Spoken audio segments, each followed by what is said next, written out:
The reading was wrong, and Cadet Tavel Osro had already said so twice.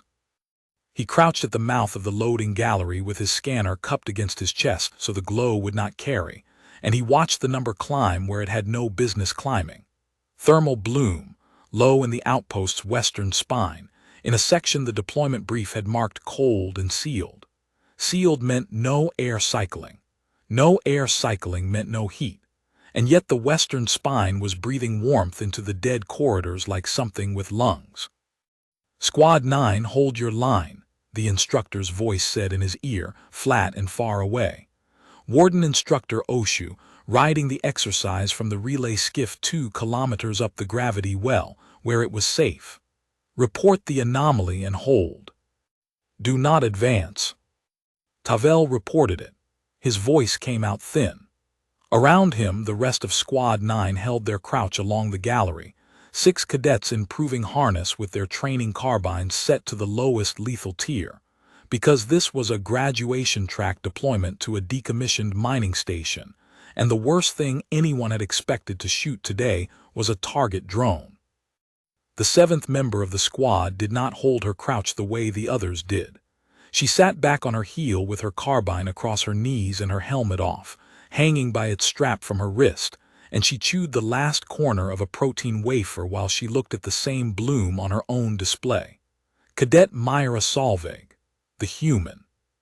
The only one of her kind at the Coriolis Academy, and the only one in the gallery not sweating, because humans did not sweat the way the Seleni did, in fear, from the throat plates. "You took your helmet off," Tavel whispered. "I hear better without it," Myra said. She did not whisper. She spoke at a normal, low, even level, and somehow that carried less than his hiss. "The seal fans are loud. You've got a resonance in yours, right side. You should get it packed. We are supposed to keep them on." She swallowed the last of the wafer and folded the wrapper into a small square with 2 fingers and pushed it into a harness pocket. Not because anyone would grade her on litter, because that was where it went. "You feel the floor." He had not been feeling the floor, he felt it now. A low tremor coming up through the deck plating in a rhythm, soft, spaced, patient. Not machinery. Machinery did not pause, this paused. "That's boots," Myra said. "A lot of them, coming up the western spine toward the junction, not ours." Warden Instructor Oshu's voice returned, and it had changed. The exercise flatness was gone out of it. "Squad 9, new tasking. The station is not empty. Repeat, the station is not empty. Fall back to the muster point at the transit ring," and the transmission tore in half. It did not fade, it did not distort. It stopped cleanly, the way a wire stops when it is cut, and in the silence after it Tavel heard the first scream come rolling up the western spine, and it was not a Seleni scream, and it was not human, and it did not belong to anything in the Academy's registry of allied voices. It was a wet, layered, triple-throated shriek that climbed and did not run out of breath when a single throat would have, and Tavel's hearts both seized at once. "Dravith," said Corporal Cadet Ale, the squad's designated leader, in a voice like a child's. "Those are Dravith, raiders. Those are we have to." "Comms are jammed," Myra said. She was already putting her helmet back on, not fast, not slow. She fitted it and turned it and let it seat and thumbed the seal, and the whole motion took the time it took, no more. Not lost, jammed. Somebody up the spine is running a hard curtain, which means they knew the outpost had a garrison signal to smother. Her voice came through the squad channel now, filtered, cool. "Ale, muster points behind them or in front of them." "I behind, the transit ring is west, through the spine." "Then the muster point is a kill box and they walked us toward it." She said it the way another cadet might read a cafeteria menu. "New plan. We don't go where they pushed us." Corporal Cadet Ale was Seleni, tall and reed-boned and top of the tactics cohort, and by every metric the Academy tracked he outranked the human beside him and outscored her in 4 disciplines of 6. He opened his mouth to assert the muster order, because the muster order was doctrine and doctrine was safe. And then the first Dravith came around the junction into the loading gallery, and doctrine died in his throat. It was big. That was the first fact of it, and the largest. A green-scaled slab of a thing that filled the corridor shoulder to shoulder. 4 eyes in a low crown across a flat skull. A jaw that unhinged sideways. And it carried a slug thrower the size of a cadet's leg cradled against a chest, banded in salvaged armor plate. It came around the corner fast for its size, and it saw the squad and its jaw split sideways, and it made the triple sound again, close now.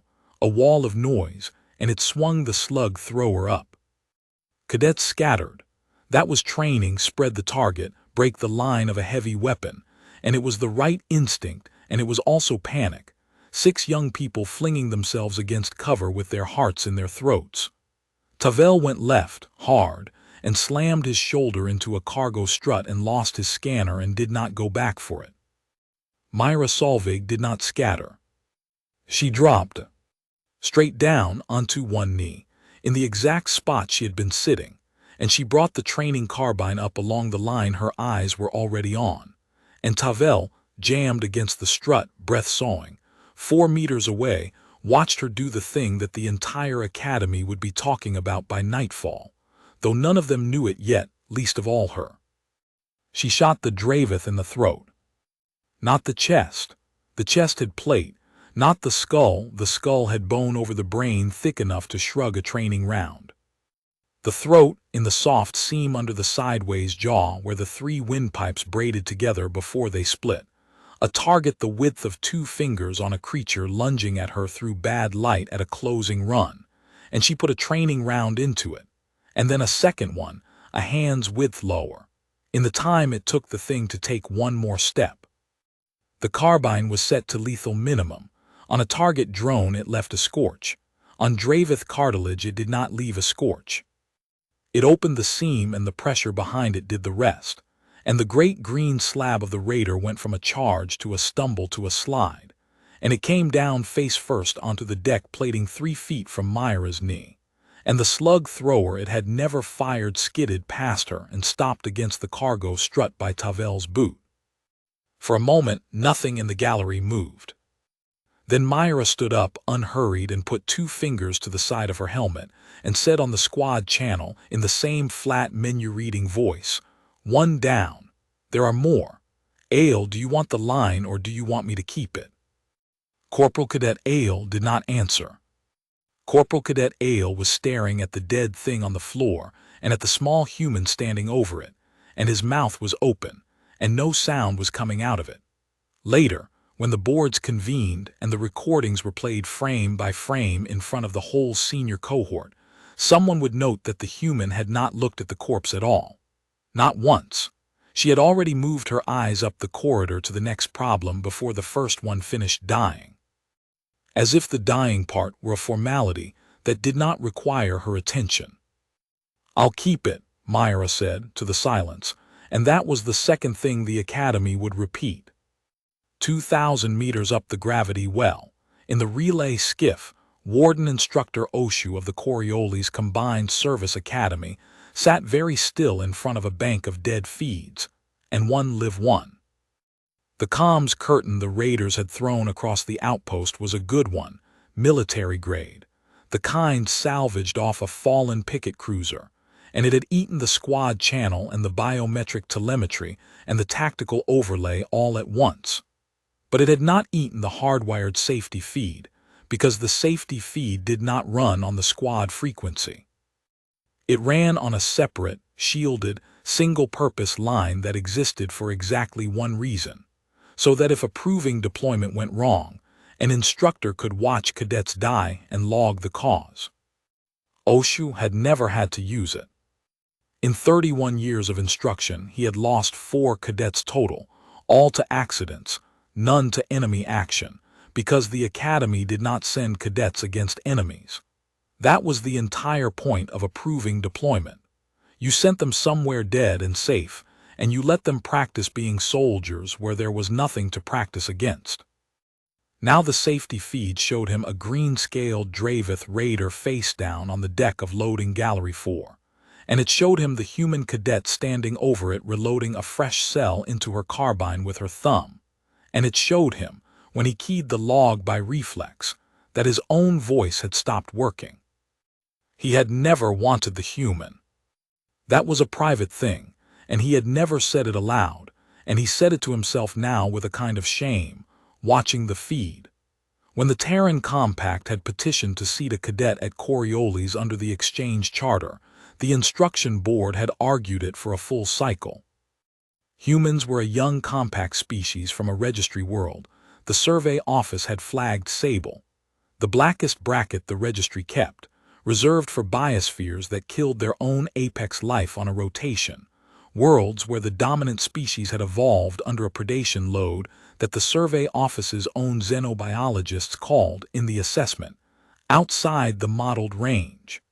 Sable registry species were not barred from the academy.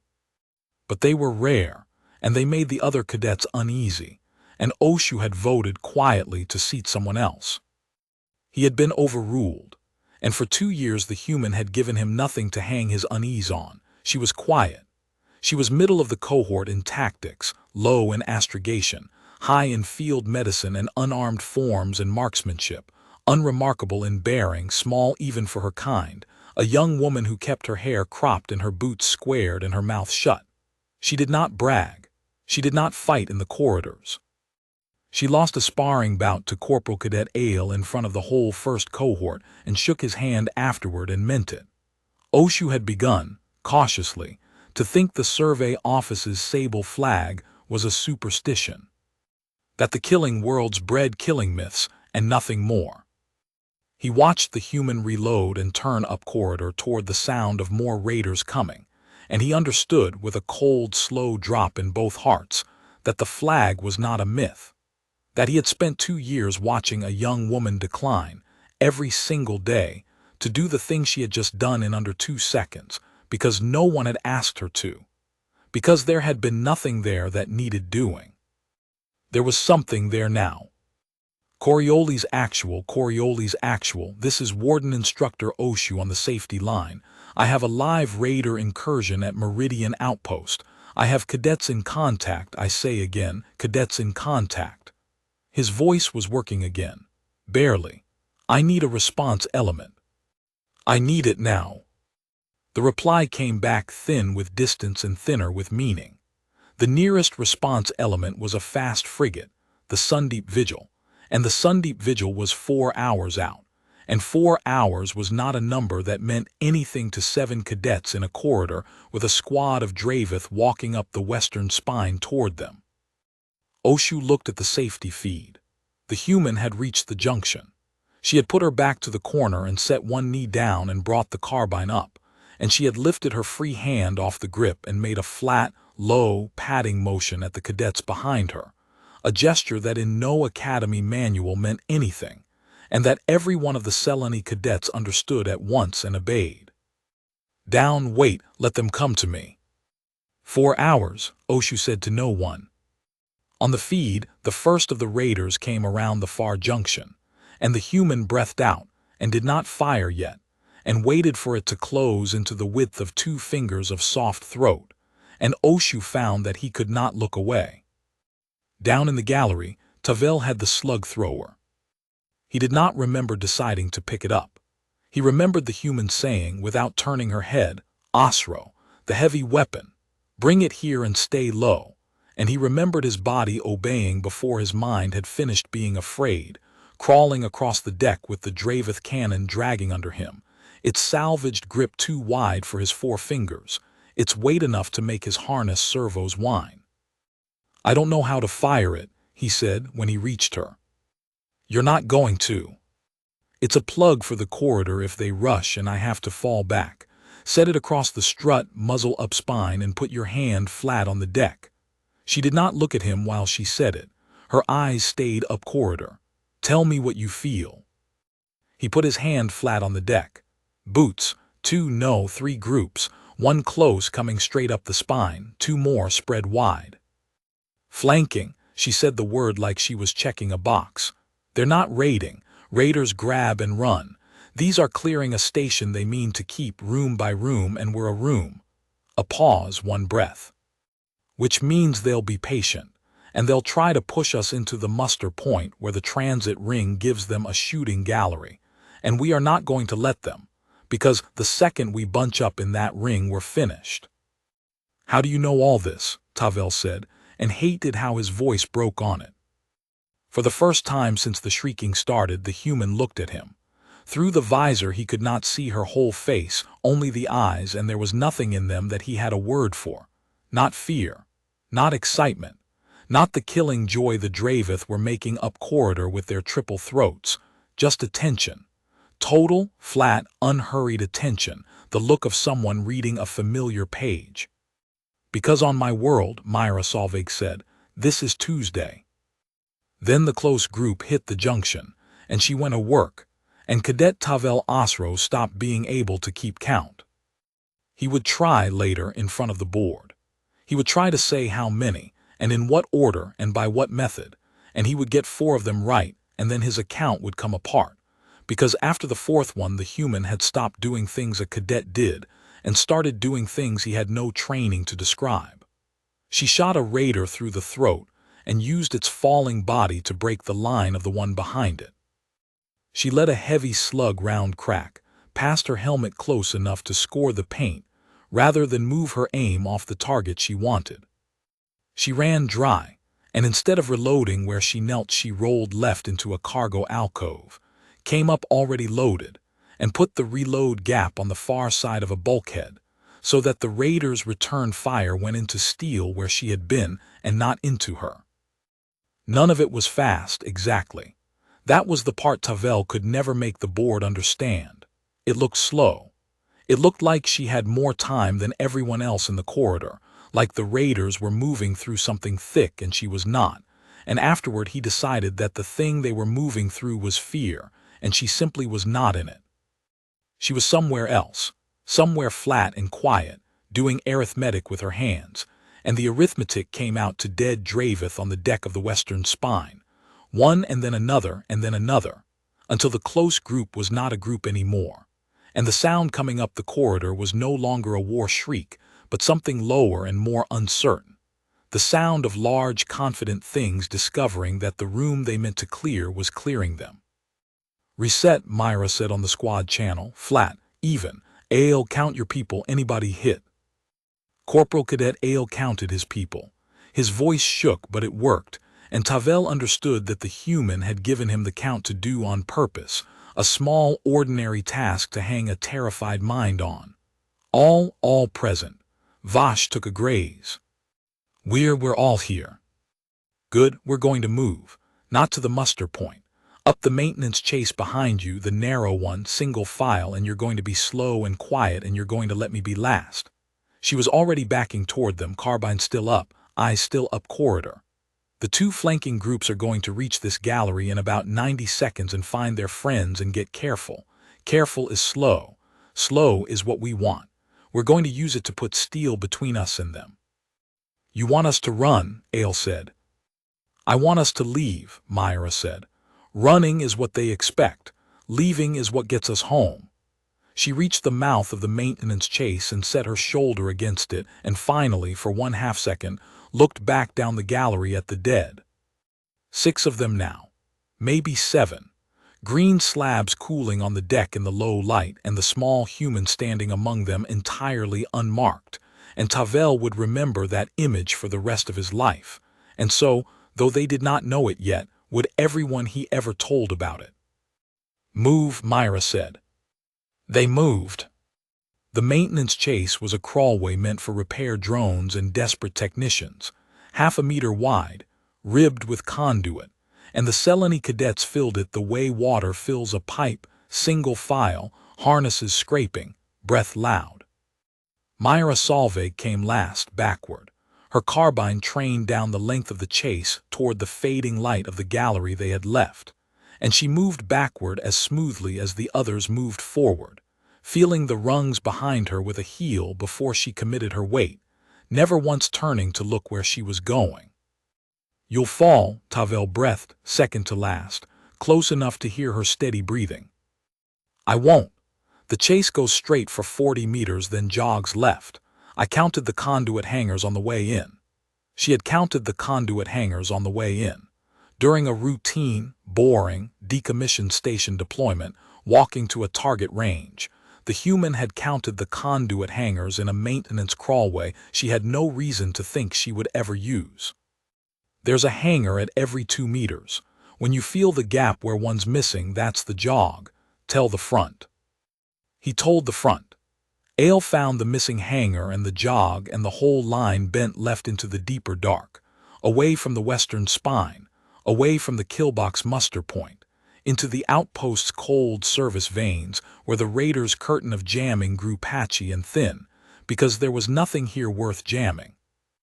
Halfway down the second leg of the chase, the squad channel crackled and spat and then cleared, for 3 whole seconds, and Warden Instructor Oshu's voice fell into Myra's helmet like a stone into a well. Solveig, if you can hear this. Response element is 4 hours out. I have you on the safety feed. I need, and then the curtain closed again and ate the rest. Myra did not slow her backward crawl. 4 hours, she said to Tavel or to herself, in exactly the tone she had said this is Tuesday. All right. 4 hours, Tavel repeated. The number went through the squad line ahead of him, cadet to cadet, and he heard it change each of them, heard the small sounds of despair it left in its wake. 4 hours was not survivable. 4 hours in a station full of Dravith who cleared rooms for a living was a death sentence with a countdown attached. Stop, Myra said, not loud, but the whole line stopped. Listen to me, because I'm only going to say this once and then we're going to be busy. 4 hours is not the number that matters. The number that matters is how many of them there are and how much they want to spend to get us. And right now the answer to the second one is dropping, because I just cost them a squad and it didn't cost me anything, and raiders keep a ledger. They came here to take a station cheap. We just made ourselves expensive. Expensive is how we live to hour 4. Nobody answered her, but the small sounds of despair stopped, and the line, when she told it to move again, moved with a different quality. And Tavel could not have named the quality except to say that it was the quality of people who had decided, against the evidence, to believe the small human at the back of the pipe. Down in the western spine, in loading gallery 4, the ledger was exactly the problem. War Leader Grust of the 9th Talon stood over his dead and did his arithmetic, and the arithmetic was bad. He counted 7 of the Talon's warriors cooling on the deck of a room they had walked into expecting to clear in a heartbeat, and he counted no dead among the defenders, no bodies, no blood that was not Dravith blood, and this was a thing that did not happen. The Talon cleared stations. That was its trade and its pride. Soft races bunched and screamed and died in doorways, and the Talon took what they had defended, and the ledger always came out in green. He crouched and turned one of the dead over with a taloned hand. Throat. The soft seam under the jaw, the one place the plating did not reach, hit clean twice on a warrior at a full charge. And the next one, throat again. And the next. Every one of his dead had been killed in the one place a killer would have to know a Dravith's anatomy to find. In the one instant a killer would have to be calm to hit, and War Leader Grust had cleared 40 stations across a dozen registries, and he had never once fought a foe who was calm. Curtains holding, said his signals warrior Gesk low. Their comms are smothered, but we lost the pursuit contact in the service chase. They went into the veins. How many defenders? Gesk hesitated. The heat trace says 7. 7, Grust stood. 7 soft race garrison, and one of them had killed a full clearing squad of the 9th Talon in a single gallery and walked out without a scratch and left the bodies arranged like a lesson. What garrison mounts 7 and kills like this? No garrison, War Leader. The heat signatures, 6 of them read Selani. Cadet frame harnesses, Academy issue. Gesk's throat plates flexed, the Dravith tell for unease. They're students. This was a training station. We hit a training station. For a long moment War Leader Grust said nothing, and the low gallery was quiet except for the drip of his warrior's blood off the cargo struts. 6 of them read Selene, he said finally. You said 6, there are 7. Gesk's throat plates flexed again harder. The 7th doesn't read like the others, war leader. Runs hot, very hot, different metabolism. I flagged it when we breached and I thought the sensor was faulted.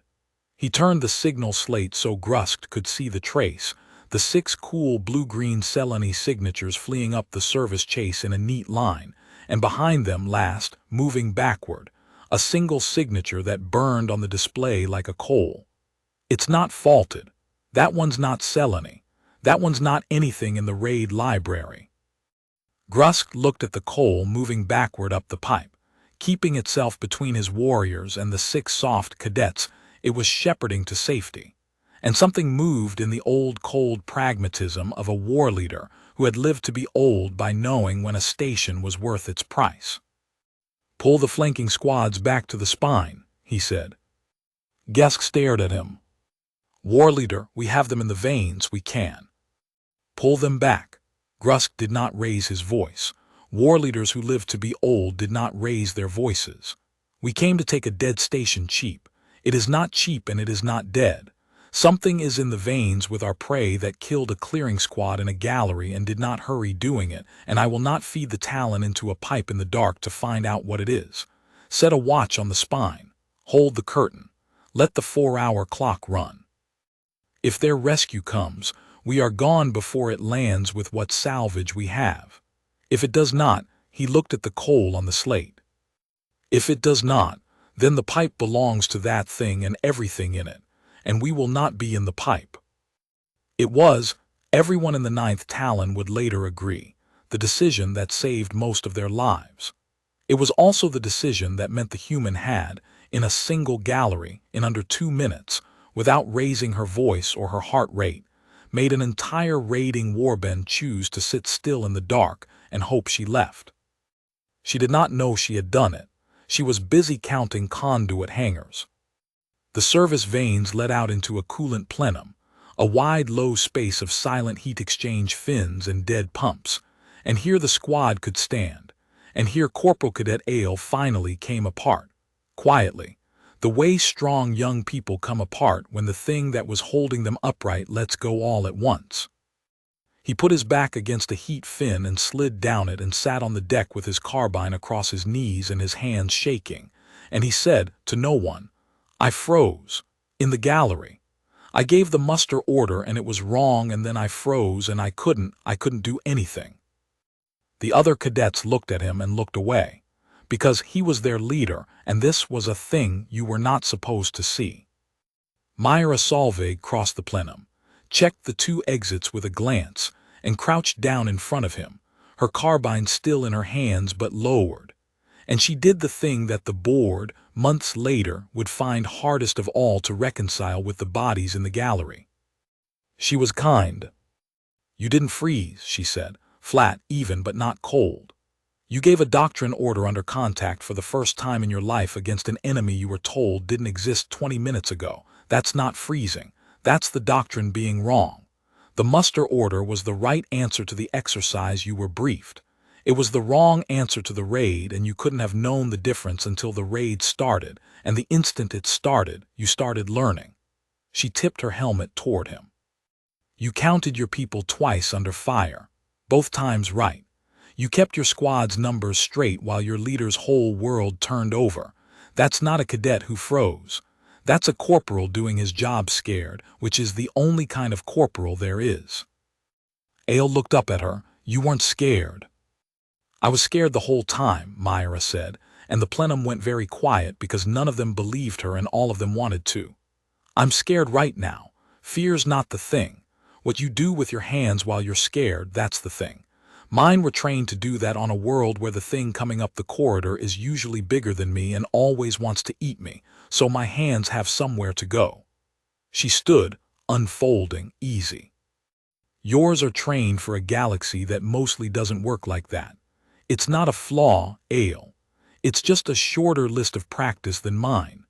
We're going to fix that in the next 4 hours, all of us, because I can't hold this whole station by myself and I'm not going to try. That was the third thing the Academy would repeat, and it was the one the instructors repeated most, because it was the one that told them what she was. Not a weapon that happened to be shaped like a cadet. A cadet who happened to be from a world that made weapons the way other worlds made poets, and who had decided, in a coolant plenum with a warband sitting in the dark 200 meters away, that her job was to make the 6 frightened children around her into something that could stand. "Tavel," she said, "you've got the best ears in the squad, don't argue. You flagged the thermal bloom before the scanners did. You're my listening post. Vash, you're hit, so you're my medic. No, don't tell me you're the worst at field medicine. That's exactly why, because you're going to learn it fast when it's your own graze you're wrapping and everyone else's you're checking. Ale, you've got the squad and the map. I've got the door." She said it like a duty roster because it was one. "Here's what we're doing." And she told them. 4 hours, up the gravity well, Warden Instructor Oshu watched the coolant plenum on the safety feed, and listened to the human turn a broken squad into a defended position. And he keyed his log, and he wrote, in the cold clinical shorthand of 31 years, a sentence he would be asked to read aloud to the full instruction board, and would not be able to finish without stopping. He wrote, "The human is not the most dangerous thing in that station. The human is teaching 6 of my cadets to be." The plan was not complicated, because Myra Solveig did not build complicated plans for frightened people. She built a door and a hallway and a set of small jobs, and she made every job belong to exactly one cadet, so that no one had to decide anything under fire except how well to do the one thing that was theirs. The coolant plenum had 2 ways in. The service chase they had come up, narrow and dark and blind, and a wider maintenance hatch on the far side that opened onto a cargo lift shaft. Myra walked both twice, with the flat, unhurried tread of someone measuring a room for furniture, and then she came back to the center and laid it out. "The chase is our door," she said. "It's narrow, one of them at a time, and they have to come at us blind and bent over, and that's the fight we want, so that's the fight we're going to make them take if they take one at all. The lift shaft is our window. We do not fight there. If they come through the window, we leave through the chase, because the shaft is wide and they'll bring numbers, and numbers is the one thing we can't beat. Ale. Here. You're on the window. You watch the lift shaft and you tell me the second anything moves in it, and you do not fire, you call it. Your job is my eyes on the side I can't watch. Can you do that?" "I can do that," Ale said, and Tavel heard the man's voice steady on the sentence, because it was a sentence he could keep. "Tavel chase, not to shoot, to hear. You lie down with your ear to the deck at the mouth of the chase, and you count boots, and you tell me how many and how far, same as you did in the gallery. Vash, you're behind me with the medical roll and Loney spare cells, and when I call for a reload you slap one into my offhand, and when someone's hit you go to them low and fast and you keep them quiet. Loney, Sab, you two are the wall. You kneel here and here, and if anything gets past me in the chase, which it will not, but if it does, you put it down, and you do not stop putting it down until it stops moving. That's everyone. That's the whole plan. Say your job back to me." They said their jobs back to her.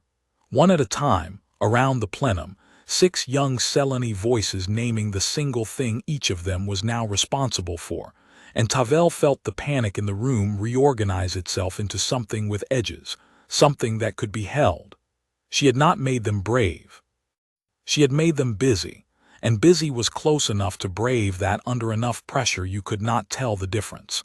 And she knew it, and that was the whole trick, and it was a trick from a world where the difference between busy and dead was measured in the time it took to think. "Good," Myra said. "Now we wait. Waiting is the job too. Waiting is the hardest job, so I'm taking it with you. Nobody sleeps, nobody talks unless it's a call, and everybody drinks water, because scared bodies forget too, and then they shake and then they miss." She sat down cross-legged in the mouth of the service chase, carbine across her knees, facing the dark, and she took out a second protein wafer and unwrapped it and did not eat it, only held it. And Tavel understood later that she had taken it out so that they would see her holding food in the dark, and understand from it that there was time, that this was survivable, that the human at the door was calm enough to be hungry. She was not hungry. She told the board that months later when they asked. She had held the wafer for 4 hours and eaten none of it and put it back in her pocket at the end, because a scared squad reads its leader's hands, and a leader's hands should say we have time. 200 meters down the western spine, War Leader Grusk was losing an argument. He had not expected to lose it. He was war leader of the 9th Talon, 40 stations cleared. His word the law of the warband from the moment the raid began until the moment the salvage was aboard. But Rec Fourblade was young and fast and hungry, and Rec Fourblade had not lost 7 warriors in a gallery, and Rec Fourblade stood in the middle of the held spine with his crest up and his throats open, and said the thing that young hungry warriors always said. "We are the 9th Talon," Rec said loud for the warband to hear. "And you would have us sit in a corridor and wait out a clock because 6 students and 1 soft-skinned animal killed a squad that walked in stupid. War leader, the squad walked in stupid. That is all this is. They did not expect defenders and they charged a held door and they died for it, as the careless die. And now you would spend our clearing rights, our salvage, our name, because you have grown careful in your old age." "Show him the trace," Grusk said. Gesk showed Rec the trace. The 6 cool Selani signatures in the plenum, arranged in a defensive fan around the 2 entrances, disciplined, waiting. And the 7th, the coal, sitting in the mouth of the chase, facing the exact direction any attack would have to come from, motionless, its hot signature banked and steady. "That animal," Grusk said, "killed a squad of the 9th Talon in the throat, everyone at a charge in bad light, and did not hurry, and did not bleed. And then it did not chase us into the veins to finish the kill the way a beast would. It gathered the students it could have left to die and it built a position, and it is now sitting in the one place a warrior would sit if a warrior wanted to make us pay a warrior's price for a doorway. That is not carelessness, Rec. That is not an animal. That is a soldier from a world I have never raided, and I have raided a great many worlds, and the ones I have not raided for reasons." He let that settle over the warband. "You want the doorway, take the doorway.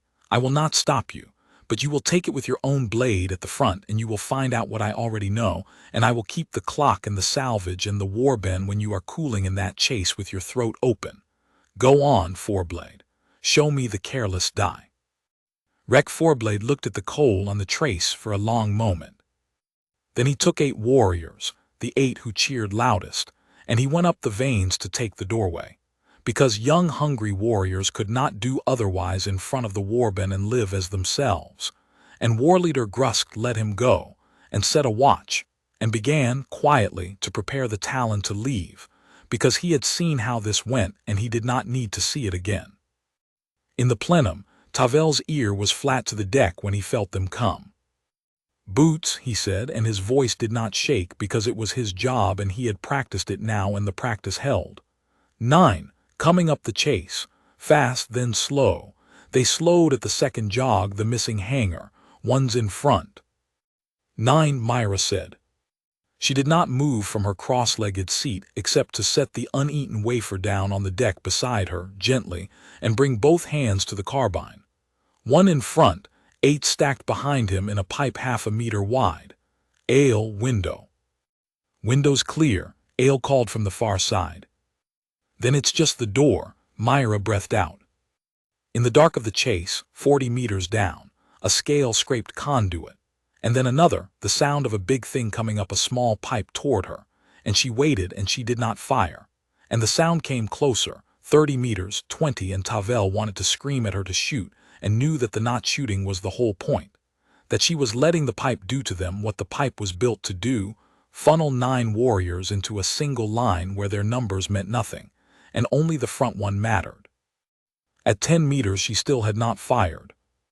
At 6 she moved. Rec Fourblade came up the last stretch of the chase at a hard scramble with his blade in his teeth and his slug pistol in his fist, and he cleared the mouth of the pipe into the plenum with his crest up and a war shriek building in all 3 throats, and the shriek never came, because the small hot thing that had been sitting motionless in the dark was not where his eyes went first. His eyes went where a Dravith's eyes always went, up and to the center, hunting for the largest threat. And the human was low and to the left, tucked against the conduit where his own body coming out of the pipe had blocked his warband's line behind him. And she put 3 rounds up under his crest into the base of his skull, where the plating thinned for the neck to move. And Rec Forblade's war shriek died in 3 throats at once, and his body dropped across the mouth of the chase and plugged it. That was the second lesson the human taught the 9th Talon, and it was worse than the first. The first had been that she could kill them. The second was that she understood their pipe. She had let Rec come all the way through not because she was slow, but because a body in the mouth of the chase was a better door than any she could build. And now the 8 warriors stacked behind him had to drag their own dead warleader that would have been back down the pipe before they could advance, in the dark, blind, bent double, while the small hot thing waited at the top with a fresh cell Vash had already slapped into her offhand. They tried. Of course they tried. Dravith did not stack 9 deep in a pipe to turn around at the first body. The second warrior came over Rec's corpse and Myra shot him in the eye crown and he fell across the first. And the third came over both, and she shot him in the throat and he fell across the second. And now, the mouth of the chase was not a door anymore but a wall of Dravith dead 3 bodies high. And the fourth warrior, halfway up and out of sight, made a sound that Tavel had not heard a Dravith make before. It was not a war shriek. It was low and it wavered, and it went back down the pipe ahead of him as he retreated, and Tavel realized, with the hair rising all down his neck, that it was the sound of a thing that clears rooms for a living, discovering that it had climbed into a room that was clearing it. 4 down, Myra said on the squad channel, flat, even. She had not raised her voice once. 5 broke contact. Tavel, tell me when they're gone. They're going, Tavel breathed ear to the deck. Fast, down and out. They're Myra, they're gone, all of them, they ran. For a moment the plenum was silent, except for the tick of cooling armor in the mouth of the chase, and the ragged breathing of 6 Seleni cadets who had just watched. From cover, doing their small assigned jobs, one small human hold a doorway against a raiding warband and win without moving more than her arms. Then Loney, who was 17 and from a farming moon and had never in her life expected to be more than a supply officer, started to laugh, a high shaky sound with tears under it, and Sab put a hand on her shoulder, and Vash checked the graze on his own arm and found it had stopped bleeding, and Ale sat down hard against the heat fin and put his face in his 4-fingered hands. And Myra Solveig picked her wafer back up off the deck, and turned it over to check that no scale grid had gotten on it, and put it back in her pocket and said, that was the easy one. They sent a hothead with something to prove, and he proved it. The next one they send will be careful, and careful is harder, so let's use the time. She was already up, already moving to check the bodies in the chase, already stripping the fallen warleader's slug pistol and pressing it into Sab's hands with a quiet word about where the safety was. Vash, check everyone's water again. Ale, when you can stand, I need you on the window because they lost the door and the next thing they try is the window. We're not done. We're just ahead. We're just ahead. 200 meters down the spine, Warleader Grusk heard the survivors of Rec's push come stumbling back into the held section, 5 where 9 had gone, dragging 2 of their dead and leaving 2 more in the pipe under the body of the warrior who had wanted his job. And he did not say anything to them, because there was nothing to say that the pipe had not already said louder. Warleader, Guest said quietly, the clock, their rescue, 3 hours and change. Ready the salvage, Grusk said, all of it. We take what we have and we take it now, and we are off this station before their frigate is in sensor range, and we do not go back into the veins for that thing, not for the station, not for Rec, not for the Talon's name. He looked down the dark spine toward the plenum he could not see. Log it, Gesk. Log it in the raid library where the whole clan will read it. Meridian Outpost. Do not raid, not the station, the thing in the veins. He was quiet a moment. Give it a mark. What mark, Warleader? Grusk thought of the coal on the trace, motionless, patient, holding a doorway against his warband with the calm of a thing to which this was not a battle but a chore. "The mark we give the worlds we do not raid for reasons," he said. "The soft-skin mark. The one the old war leaders put on the amber worlds before your hatching, that the young ones laugh at now." He watched Gesk's throat plates flex, because every Dravith knew the mark and every young Dravith thought it was a superstition, a story to frighten hatchlings, a warning against a threat that did not exist anymore if it had ever existed at all. "You want me to mark a training station with the Deathworld sign," Gesk said. "I want you to mark what killed 9 of us in 2 doorways without hurrying," Grusk said. "Whatever the registry calls it, mark it true." The comms window came at the 2-hour mark, and it lasted 11 seconds, and MilitarySciFi used 9 of them. The curtain was not perfect. No jamming curtain was. It had seams where the field overlapped itself, and every so often, as the Raider's generator cycled its cooling, a seam opened for a breath and a fragment of signal could cross it, and Warden Instructor Oshu had spent 2 hours doing the only thing he could do from the relay skiff, which was to sit on the safety line with his message compressed and ready and his thumb on the key, waiting for a seam. It opened. His message went. On the squad channel in the plenum, it arrived stripped and clipped but readable, and Myra caught it the way she caught everything, without flinching, filing it before the others had finished being startled by the sound. Solveig, 3 other squads on station, 2 and 5 extracted clean before the curtain, Squad 3 pinned. Reactor gallery, north. 4 cadets alive. 1 down hard, the jammers in the reactor gallery. They're using the shielding, I can't reach them. I can't coordinate the frigate. I can't do anything until that curtain. The seam closed. The message ended mid-word. But Myra had the shape of it, and the shape of it changed everything, and Tavel watched her sit with it for exactly 1 breath before she stood up. "Change," she said. The word went through the plenum like cold water. They had a position. They had a door they had held twice. They had, against every expectation, survived, and they were being told there were 3 hours to go and a frigate coming, and the small human who had kept them alive had just stood up and said change, and Tavel understood before she explained it what change meant and did not want it to be true. "There's a squad pinned at the reactor gallery," Myra said. 4 alive, 1 hurt bad. The Raider's jammer is up there too, in the reactor shielding, which is why Oshu can't see them and can't help them and can't talk to the frigate. So here's what's true. If we sit here and hold this door, we live probably and Squad 3 dies certainly, because the one who's hurt bad doesn't have 3 hours and nobody can coordinate a rescue through the curtain. And the frigate comes in blind into a station full of raiders because there's no one to tell it where they are. She let that sit for exactly as long as it needed to sit. I'm not going to make that trade, so we're going to go take the jammer down. "We held here," Ale said, not arguing, almost pleading. "We held, it works."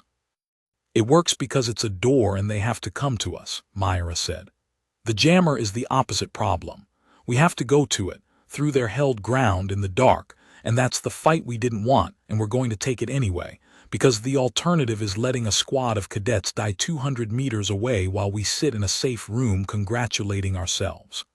She was already sorting them with her eyes, the way she sorted everything, fast and flat. "But we're not all going. Most of you are staying because this position is still good and Squad 3 isn't the only thing on this station, and a defended plenum is worth having. Ale." "Don't," Ale said quietly, "don't leave me the door." "I'm leaving you the door because you can hold it," Myra said, and it was not a comfort, it was a fact delivered flat, and it landed harder than any comfort could have. "You held it in your head every time it counted for the last 2 hours. You counted your people. You watched the window. You did not fire when I said don't, and you did not freeze when it came. The door is yours because you've earned the door, and if I don't come back, the door is how these 5 get home. Tell me you can hold it." There was a silence. Then Ale said, "I can hold the door." "Good," she turned. "Tavel, you're with me because I need your ears and because you're the only one who's learned to trust them under fire. Sab, you too. You've got the war leader's pistol and a steady hand, and I need a second gun that won't panic. That's the team. 3 of us, light, quiet, fast. She checked her carbine, checked her cells, checked the blade at her harness that none of them had ever seen her draw. The rest of you hold this room and you keep each other alive, and you do exactly what Ale says. And Ale does exactly what the situation says. And if the frigate's coordination comes up on the channel before I'm back, you follow it home and you do not wait for me. Say it back. They said it back. And Tavel, checking his own carbine with hands that had somehow stopped shaking, understood that he had just been chosen to walk into the dark with the most dangerous thing on the station, and understood, too, that he was not afraid of her, that he had somewhere in the last 2 hours stopped being afraid of her, and that this was perhaps the strangest thing that had happened all day. They went into the veins. Myra led. She moved through the dark service tunnels the way she had moved backward up the chase, feeling each step before she took it, and Tavel came behind with his ear turned to the walls, and Sab came last with the dead war leader's pistol held the way Myra had shown him, and for a long time the only sound was their own breathing and the tick of the station's dying systems. Then Tavel touched Myra's shoulder and held up 2 fingers and pointed left, into a cross tunnel, and mouthed a word he could barely make himself say. Hunters. 2 Draveth, moving slow, quartering the veins the way a predator quarters ground, checking the tunnels the raiders had not thought to check before, hunting the 6 signatures that had gone into the veins and not come out. A patrol. Careful this time, the way Myra had said they would get careful. Coming up the cross-tunnel toward the junction where the 3 of them crouched, and there was no door here, no choke point, no pipe to funnel them, just 2 big raiders in the dark and 3 small ones, and a slug thrower would bring the whole warband down on them before they reached the jammer. Myra drew the blade. Tavel had not known she carried it. It was short and broad and matte, and it did not catch the low light, and she drew it without a sound and put her mouth to his helmet and breathed, so quietly it was almost nothing. When I move, you both stay. Not to help. To not be seen. Count to 30. If I'm not back, go around left tunnel. The jammer's still the job. Understood. He understood. He did not want to understand. He understood. She went. Tavel did not see most of it, and he was glad, later, that he had not, because the parts he did see were enough to keep him quiet for a week.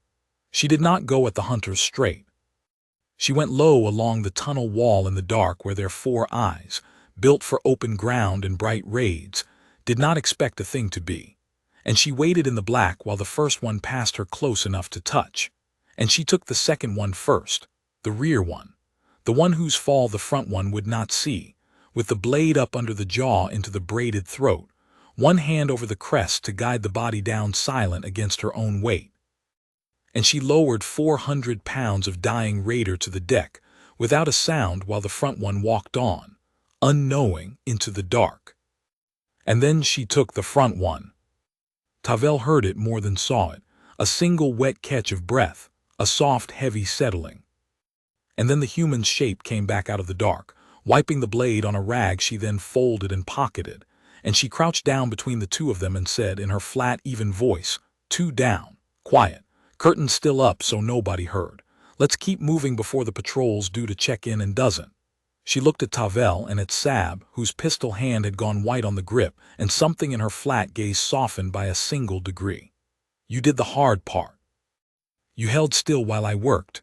Holding still is harder than the work. Come on.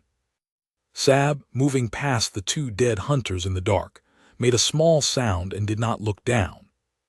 Tavel made himself look down once, because he thought someone should, because these had been thinking things a breath ago and now they were not, and he found that the human had killed them the way she did everything cleanly, without cruelty and without hesitation, and without any of the ceremony a Selene would have needed to make such a thing bearable, and he understood then the difference the survey office had tried to put into a single word on a registry form. It was not that humans were more violent. The Draveth were more violent, gladly, joyfully, with their war shrieks and their crests and their clearing rights. It was that when a human decided a thing needed doing, the deciding and the doing were the same motion, with no gap between them where mercy or hesitation or fear could get a foot in. And the gap was the whole thing. The gap was what every other species in the galaxy lived inside, and the human simply did not have one. They reached the reactor gallery at the 2:40 mark. It was bright, the only bright place on the station, lit by the sullen amber glow of a mining reactor kept in low idle, and in the middle of the gallery, bolted to the reactor's own shielding to hide in its radiation shadow, sat the jammer, a squat salvaged field generator with 3 Dravith standing guard around it. And across the gallery, pinned behind a bank of coolant tanks by the guards' guns, were 4 cadets in academy harness, and one of them was down, flat, not moving, and a second crouched over the first with both hands pressed to a wound that was not stopping. Myra took it in with one long look. The jammer, the 3 guards, the angle of their guns, the pinned squad, the reactor's amber light and the shadows it threw, and the coolant tanks and the 200 meters of open gallery floor.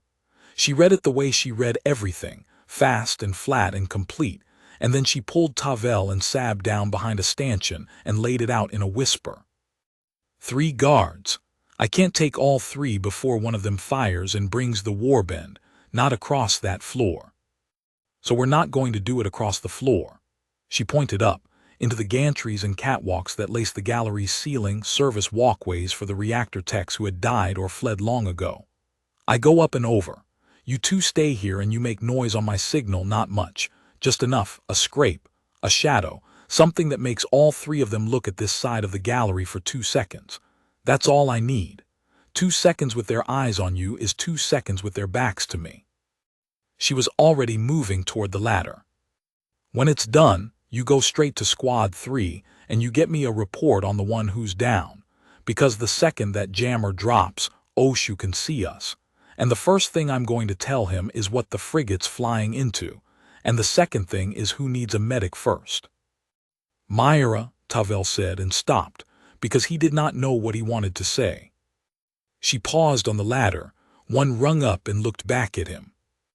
You keep calling it your first kill, Tavel said. It was not what he had meant to say. It had been going around in the back of his mind for 2 hours, the thing the others had whispered in the plenum, her first, the human's first, and now it came out of him. In the gallery, that was your first. You've never before today, you'd never. No, Myra said. I hadn't. How, Tavel said. How are you like this if that was the first? And Myra Solveig, one rung up the ladder in the amber light of a dying reactor, with a warband between her and a wounded squad and a blade still warm at her hip, gave him the answer that Cadet Tavel Osro would repeat for the rest of his career, to every young cadet who ever asked him what the human at Meridian had really been like. Because where I'm from, she said, the first one's the only one that's supposed to be hard, and nobody who lives to grow up gets to have theirs be hard. She went up the ladder into the dark of the gantries. Make your noise when I whistle. Cadet Rel Suno of Squad 3 had been holding pressure on Cadet Iam's chest for 40 minutes, and she had stopped believing anyone was coming. She was not a coward. She told herself that, over and over, crouched behind the coolant tanks with her friend's blood going tacky between her fingers. She had not run when the raiders came through the reactor gallery.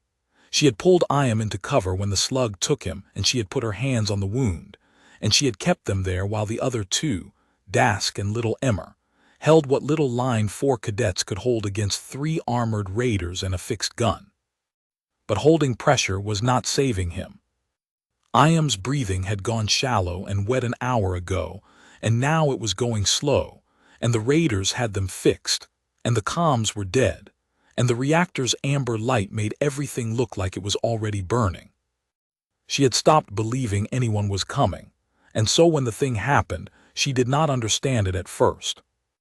There was a scrape from the far side of the gallery, near the stanchions by the west door, and a shadow moved there, and all 3 raiders swung their guns and their 4-eyed heads toward it, throats opening, and in the 2 seconds their backs were turned, a small dark shape came off the reactor gantry directly above the jammer, dropped 10 meters through the amber light without a sound, and landed on the middle guard. Rel would try to describe it later and fail. The small shape rode the big guard down, and its arm moved once at his throat, and he was simply finished, folding. And before he had finished folding, the small shape had his own slug pistol out of his dying grip and put 2 rounds into the second guard's eye crown, and 1 into the third guard's throat as he turned. And then the gallery was quiet, and 3 raiders were down around the jammer, and a small human in academy harness was already crouched at the generator's housing with a blade out, cutting. The jammer died with a descending whine. And the world came back. It came back all at once, in Rel's ears and her helmet, a flood of signal where there had been dead air for 3 hours, the frigate's beacon, the emergency channels, and over all of it a Seleni voice she knew, Warden Instructor Oshu, saying her squad's designation over and over with something in it she had never heard from an instructor, something raw. Squad 3, respond. Any Squad 3, respond. Squad 3 here, Rel said, and her voice broke on it. Squad 3 here, we have a man down, chest wound, he's please, we need. Medics inbound, Squad 3, hold on, hold, and then Oshu's voice changed direction, sharpened, went to someone else. Solveig, I have you. I can see the whole station now. Report. The human by the jammer did not stand up. She stayed crouched, low, using the generator housing for cover out of a habit that did not switch off just because the jamming had. And she keyed the channel and spoke in the flat, even voice that Rel was hearing for the first time and would never forget. Jammers down, curtains clear, you've got the station, Myra said. Main raider force is holding the western spine, section by the transit ring. I make it 30+ heavy weapons, and they've got salvage staged, which means they're getting ready to run, not to fight. Squad 3's at the reactor gallery north, 4 alive, 1 critical chest, arterial. He needs a surgeon inside the hour or he's gone. Squad 9's holding the coolant plenum, 6 alive, 1 grazed, defensible. I've got 2 cadets with me and 3 dead guards and a working reactor gallery. Frigates, how far? There was the smallest pause, the pause of a veteran instructor recalibrating everything. He thought he knew about the situation because a cadet had just handed him a cleaner tactical picture than his own command staff could have assembled in a war room. Frigates 90 minutes. Solveig, the raiders, if they're staging to run, the doctrine is to let them. We do not engage a departing raider force with a single frigate and a station full of cadets. We hold, we let them leave. We take the win of everyone alive. Agreed, Myra said, and Rel heard from across the gallery. Several of her own squad make small startled sounds because they had expected the human who had just dropped through the ceiling and killed 3 raiders in the time it took to breathe, to want to chase. Let them run, but the critical man doesn't have 90 minutes. So here's what I need, and I need you to make it happen from up there because I can't do it from down here. And she told the warden instructor of the Coriolis Combined Service Academy what to do, calmly, in order, 1 item at a time, and he did it, because everything she said was right. She had Squad 3's mobile cadets move IAM to the reactor gallery's own decontamination bay, a sealed room with clean air and a power feed, and she talked Rel through packing the chest wound properly with the reactor techs, abandoned med stores, her voice steady in Rel's ear. Tell me what you see. Now do this, no, lower there, hold it good. She had Oshu bring the frigate in, not to the transit ring where the raiders were staged, which would have forced a fight, but to the reactor gallery's own emergency dock on the far north face, away from the raiders entirely, so the frigate's surgeon and its marines could come in behind the reactor's radiation shadow where the raiders' sensors were blind. She had Squad 9 hold the plenum and Ale hold the door and neither of them fire a shot, because the whole point was to give the raiders no reason to do anything but leave. She turned a disaster into an evacuation in 90 minutes from a crouch behind a jammer housing, and she never once raised her voice. 200 meters south, War Leader Grusk felt the curtain die and knew that everything had just gotten worse. "The jammer's gone," Gesk said unnecessarily, because every warrior in the held spine had felt the sudden silence where the field had hummed. "War Leader, the jammer was in the reactor gallery, in the shielding. Guarded. I know where the jammer was. 3 warriors guarded it. I know how many guarded it." Grusk stood very still in the amber-shot dark and did the arithmetic one more time, the arithmetic that had been getting worse all day, and it came out worse. The thing in the veins had not run. The thing in the veins had not held its safe doorway and waited for rescue the way any sane defender would. The thing in the veins had come 200 meters through his held ground, through a patrol he now realized had gone silent an hour ago and never checked in. And it had reached the one piece of equipment that mattered and killed the guards and turned the station's eyes back on. And it had done all of this not to kill his warband, which it could apparently have tried, but to save a wounded child in a decontamination bay. That was the part Grusk could not fit into any shape he knew. A Dravith who could kill like that would have used the killing, would have come down the spine in the dark and thinned the Talon guard by guard until the warband broke. The thing in the veins had every warrior's throat in its hand, and it had spent its skill instead on doorways and jammers and a dying cadet, and it had left the 9th Talon entirely alone, not out of weakness, but because the 9th Talon leaving was exactly what it wanted, and it had arranged the whole station so that leaving was the only thing the Talon could sanely do. "It is hurting us," Grusk said slowly. "It has been hurting us since the first gallery. It did not fight us for the station. It made the station cost too much, and then it opened the door and it is standing aside to let us walk out of it, because a warband that walks out does not have to be killed, and it would rather not spend the effort." He turned to Gesk, and for the first time in the long day the old war leaders' throats were entirely still, which in a Dravith is the deepest tell there is, the stillness of a predator that has met a larger one. "Do you understand what that is, Gesk? Do you understand what kind of thing kills like that and chooses not to?" Gesk did not answer. "A thing that is not afraid of us," Grusk said. "Not brave. Brave things are afraid and act anyway.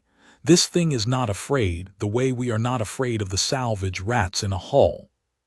It has weighed the whole 9th Talon and found us to be a chore, and it has decided the least effort is to let us leave. And if we do not leave, if we make ourselves more effort than leaving, it will simply do to the rest of us what it did to Wreck, without joy, without hurry, the way you put out a fire before it spreads." He picked up his own weapon and slung it, not to fight but to march. "Aboard, all of it, now. We leave the last of the salvage if we have to, and we are off this station before the frigate lands.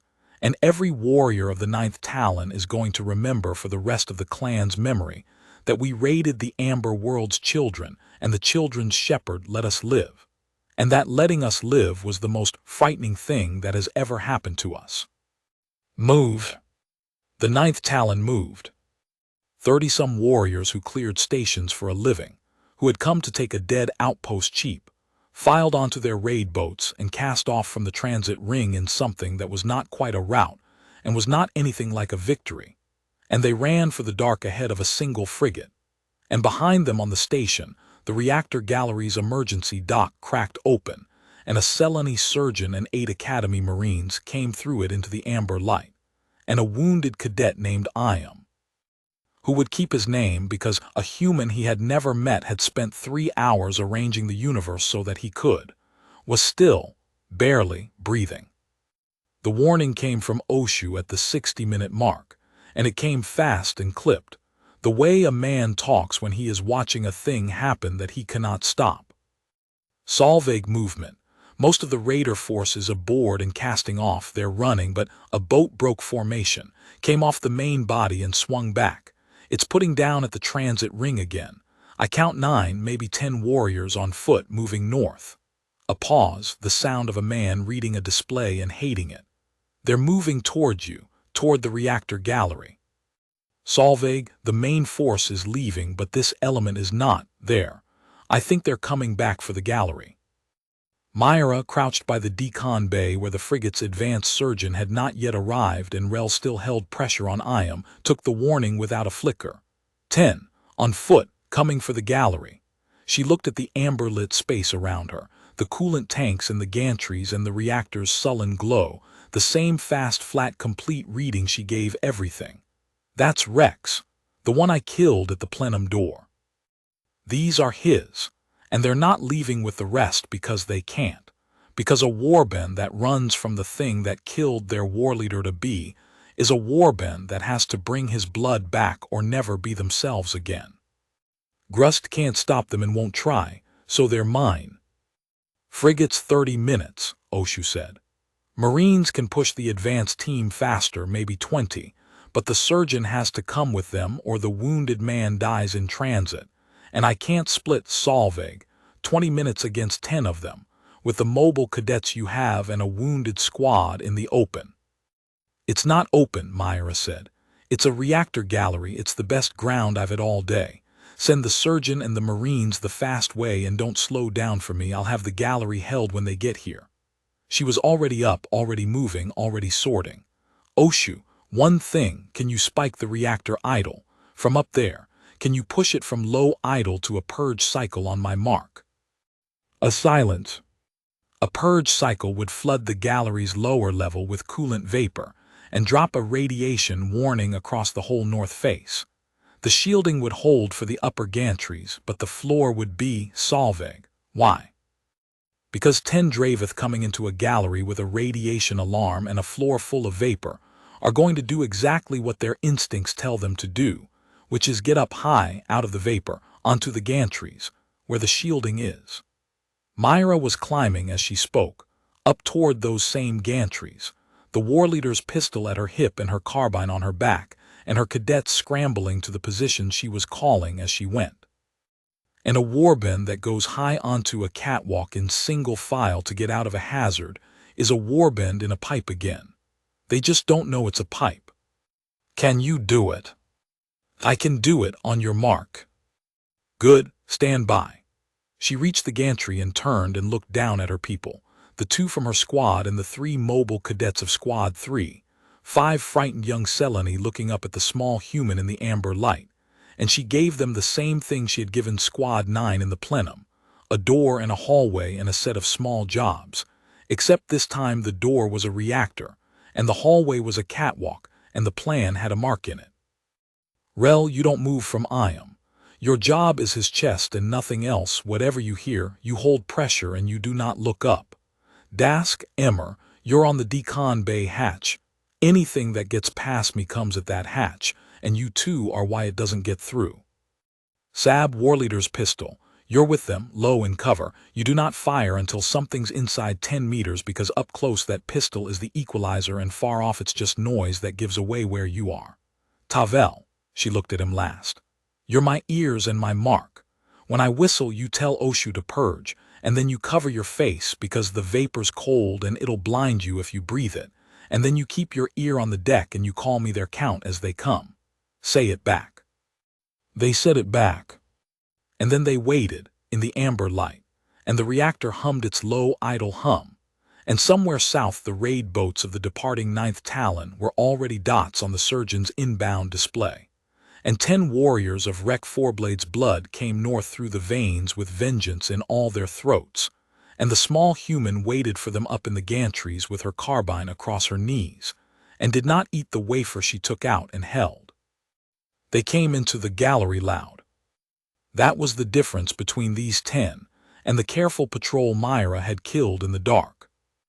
These were grieving and furious, and they wanted to be heard, and they came through the south hatch of the reactor gallery with their crests up and all 30 of their throats open, shrieking Rex's name into the amber light, hunting the thing that had killed him. Tavel, flat to the gantry deck with his ear to the steel, called them without a tremor. 10, all 10, spread wide across the floor. They're looking up, Myra. They know you're up here. Then they're where I want them, Myra breathed. Whistle's coming. Cover your face. And she put 2 fingers to her lips and whistled, one sharp note, and down in the relay skiff warden instructor Oshu pushed the reactor from idle to purge, and the gallery changed. The alarm hit first, a hard amber strobe and a rad warning howl, and then the coolant vapor came boiling up out of the lower vents across the whole floor of the gallery, cold and white and blinding, and the 10 warriors of Rex blood did exactly what their bodies told them to do in a radiation alarm with the floor turning to fog around them. They went up. They broke for the gantry ladders and the catwalk stairs out of the vapor, toward the shielded high ground, 10 big furious raiders funneling onto narrow steel walkways in single file, with their eyes streaming from the cold vapor and their war shrieks turning to coughing, and they climbed up into the pipe that was not a pipe, and the small human was waiting at the top of it. She did not shriek, she did not announce herself. She worked. The first one up the near ladder took a round through the eye crown before his head cleared the gantry lip, and fell back down the ladder into the 2 behind him. The first one up the far stair got a hand's breadth onto the catwalk before she put 3 into his throat, and he went over the rail into the vapor below. She moved along the gantry above them like a thing that belonged there, using the catwalk's own girders for cover, taking each raider at the top of his climb where he was bent and blind and could not bring his heavy weapon to bear in the narrow steel. And Tavel, face covered, ear to the deck, called the count as it dropped. 8, that's 7, 6, Myra, 6. And the human moved and fired and moved, cold, unhurried, terrible. And for the second time that day, a warband that cleared stations for a living learned in real time that it had climbed into a killing ground and could not climb back out fast enough. But 10 was not 9, and grief was not the same as the mad confidence of the plenum, and these had learned from Rex's death even in their fury. 2 of them did not climb. 2 of them held the vapor-choked floor, and instead of hunting the human on the gantries, they went for the thing the human was protecting. Low through the fog, toward the decon bay hatch where a wounded cadet lay and a surgeon had not yet come. And this was the moment the whole day turned on, the moment Myra Solveig had built her entire defense to survive and could not personally answer, because she was 40 feet up a gantry finishing the 6 who had climbed. Hatch, Tavel screamed, breaking his own discipline, because 2 shapes had come out of the vapor at the decon bay, and there was no one there but 2 frightened cadets and one with a stolen pistol. Myra the hatch there at the hatch. And Cadet Sab of Squad 9, 17 years old from a farming moon, who had spent the whole day holding still while the human worked, who had been told the war leader's pistol was an equalizer inside 10 meters, and to wait until then. Sab waited until then. He let the first raider come out of the fog to 8 meters, the way she had said, and then to 6, and his hand did not shake, because a small human had spent a whole day teaching him that his hands had somewhere to go, and at 6 meters he stood up out of cover and put the entire cell of the dead war leader's pistol into the raider's throat and eye crown, 4 rounds, 5, 6, until it stopped moving, exactly as she had told him in the plenum. You do not stop putting it down until it stops. The raider stopped. The second one hit Sab before the pistol came around. It came out of the vapor fast and low, and its blade took Sab high in the shoulder and bore him down against the decon hatch, and Dask and Emmer were on it at once with their carbines at contact range, firing into its flank, and it was dying even as it drove the blade, and it knew it and it did not care, because it had come to spend its life on the thing behind the hatch, and it meant to spend it. Sab went down under it with the blade in him, and Dask and Emmer emptied their cells into its side, and it thrashed, and it reached past Sab for the hatch controls with a dying taloned hand. And a round came down from the gantry, 1, through the top of its skull where no Dravith ever thinks to armor, and it dropped, finished, across Sab's legs, and above them on the catwalk the small human was already turning back to the last of the 6. She had not yet finished, because up on the gantry there was still work, and the work did not stop just because the floor had cost her. Sab's hit, Tavel called hoarse. Bad, it's bad, his shoulder, Myra. Vosh drilled you on pressure wounds. Do it, Myra said, and there was not 1 degree of change in her voice, and it was the flatness itself that steadied them, the flatness that said this is survivable, I have seen worse, put your hands on him.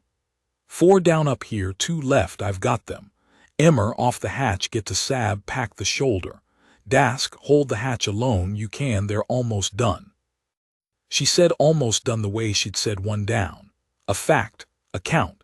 And up on the gantry the last 2 raiders of Rex blood, coughing, blind, bleeding, heard the small flat human voice through the alarm and the vapor calling out how many of them were left to die, and one of them broke. He turned on the catwalk and ran, back for the ladder, back for the vapor and the floor and the south hatch in the dark, done, finished. All the vengeance gone out of him and nothing left but the animal need to be anywhere the thing on the gantry was not, and MilitarySciFi let him go. She let him reach the ladder and go down it into the fog and out the south hatch into the veins, running, because a raider running south was a raider she did not have to spend a round on, and she had said it herself, hours ago, in a corridor that felt like another life. Running is what gets them home, and I would rather they run. The last one did not run. The last one was Rex's own blade brother, and he came at her along the catwalk with his slug thrower up and firing, and heavy rounds walked across the gantry steel, and one of them found her. The round took her through the left side below the ribs and spun her half around against the gantry rail, and Tavel, looking up through the vapor, saw the human fold for the first time all day. She did not fall. She did not cry out. She caught the rail with one hand and went down to a knee on the catwalk, and the blade brother of Rec Fourblade saw her fold and made the triple sound of a Dravith that has finally wounded the thing that killed his war leader. And he came the last 10 meters of the catwalk at a charge to finish her, slug thrower, swinging up for the killing round. MilitarySciFi shot him in the throat from her knee. She did it the way she had done the first one, 8 hours and a lifetime ago in loading Gallery 4, from one knee, with her free hand off the grip, along a line her eyes were already on, into the soft braided seam under the sideways jaw, except this time she was hit and bleeding, and the charge was closer, and she still did it. 1 round and then a second a hand's width lower, and the blade brother's war shriek died in 3 throats, and his charge became a stumble, became a slide. And 400 pounds of raider came down onto the catwalk and skidded to a stop against the rail beside her kneeling shape, and did not move again. For a moment, nothing in the gallery moved but the vapor. Then Myra put 2 fingers to her helmet and keyed the channel and said, in a voice that was flat and even and only slightly, only very slightly, tighter than it had been all day, "Gallery's clear. 9 down, 1 ran south. I'm hit, left side through and through, it can wait. Priority still IM. Surgeon inbound." "Surgeons at the North Dock, Solvig. Marines are coming through now," Oshu's voice cracked on it. "Your hits, how bad?" "It can wait," Myra said again, and that was the phrase of all the phrases from that long day, that the board would sit with longest, because they would pull the frigate surgeon's report and learn that a slug round through the human's flank had clipped the edge of a kidney and cracked a rib, and that she had knelt on a catwalk bleeding into her own harness for 11 minutes directing the defense of a decontamination bay with it, and had said, 4 separate times on the channel, that it could wait. Because the wounded cadet's chest was arterial and hers was not, and that was the whole of her reasoning, delivered flat. A triage she ran on her own body without 1 second's hesitation. And no one who read that report ever again wondered what the survey office had meant. The Marines came through the vapor in a hard wedge, 8 of them, and the frigate's surgeon came behind them with a float stretcher, and the reactor gallery that had been a killing ground became, in 90 seconds, an evacuation.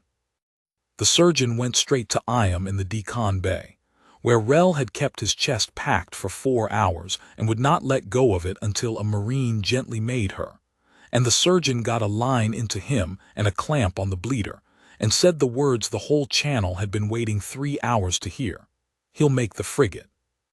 And only then, when the Marine sergeant climbed the gantry ladder to reach the human who would not come down, and found her still kneeling by a dead raider with one hand pressed flat to her own side and the other still on her carbine, watching the south hatch in case the one who ran came back.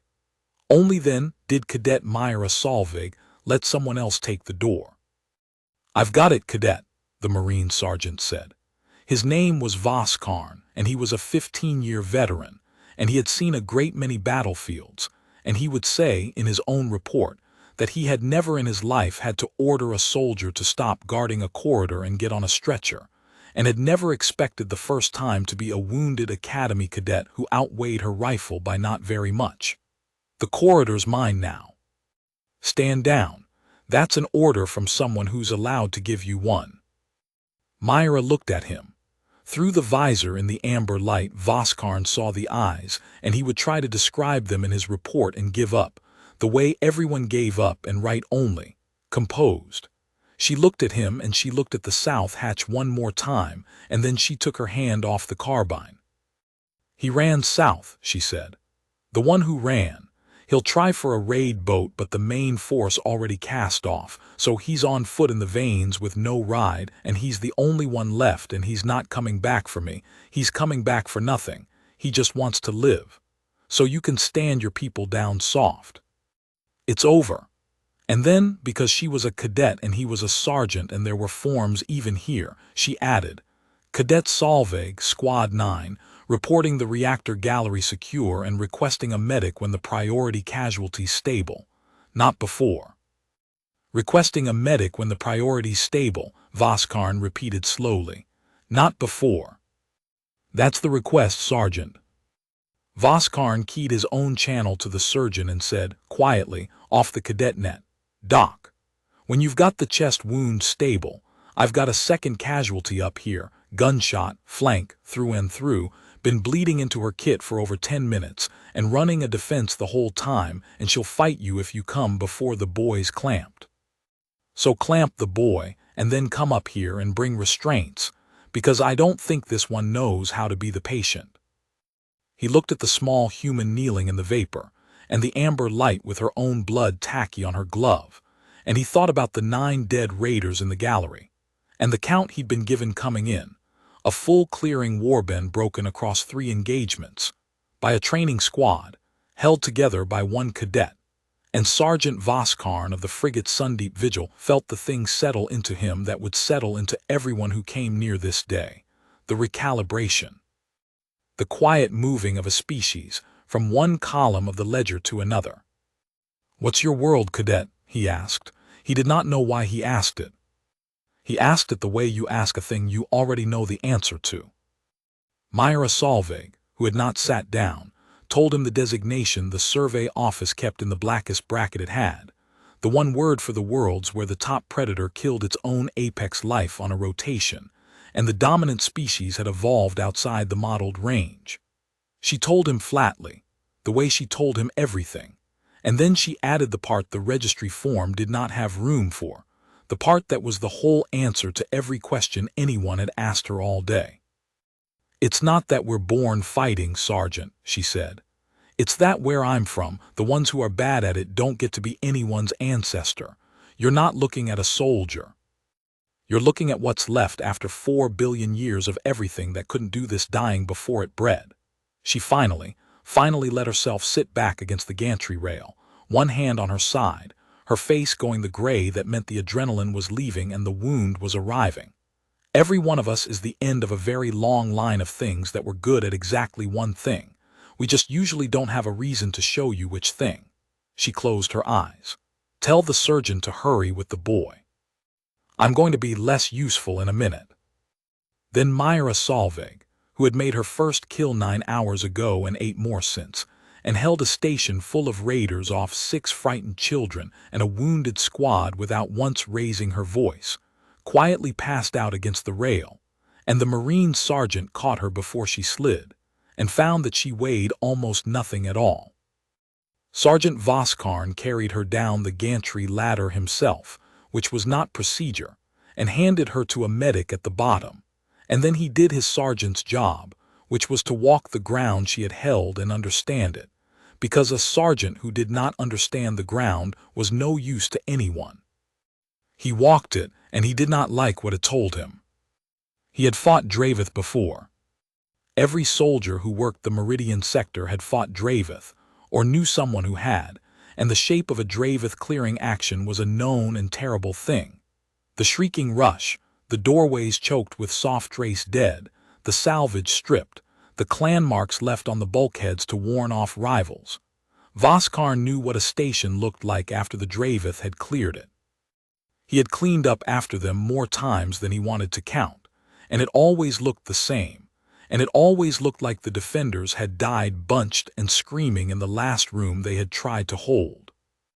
This did not look like that. This looked like the opposite of that, and the opposite was worse, because the opposite was not supposed to be possible. He walked the maintenance chase first, where the plenum door had held, and he counted the Dravith dead stacked in the mouth of the pipe, and he read the stack the way a soldier reads a battlefield, and the stack told him a story he did not want to believe. The bodies were layered. First one down at the mouth, then the next fallen across it, then the next across that, each one killed as it climbed over the last, a defender at the top of the pipe taking them one at a time as fast as they could come and never once being reached. There was no defender's blood in the chase. There was no sign the defender had ever been in danger of losing the door. The stack was not a desperate last stand. The stack was a machine, run cold, until the enemy stopped feeding themselves into it. He walked the veins, where his sensor team flagged 2 more, and he found the 2 hunters in the dark cross-tunnel, and these were the ones that made his throat plates go tight, because these had been killed silent, in the black, one and then the other, by something that had gotten close enough to touch them, and had not woken the second one killing the first. Voskar had done wet work in the dark himself in 15 years, and he knew exactly how hard the thing in front of him was, and he knew that he could not have done it, and he stood over the 2 dead hunters in the black tunnel for a while, and thought about the small, unconscious cadet the medic was working on 200 meters away, and recalibrated, the way everyone recalibrated. He walked the reactor gallery last, where the vapor was still clearing and the amber light still strobed, and he counted the rest of them, on the floor and along the gantries, and he read the gallery the way he had read the chase, and the gallery told him the last and worst part of the story.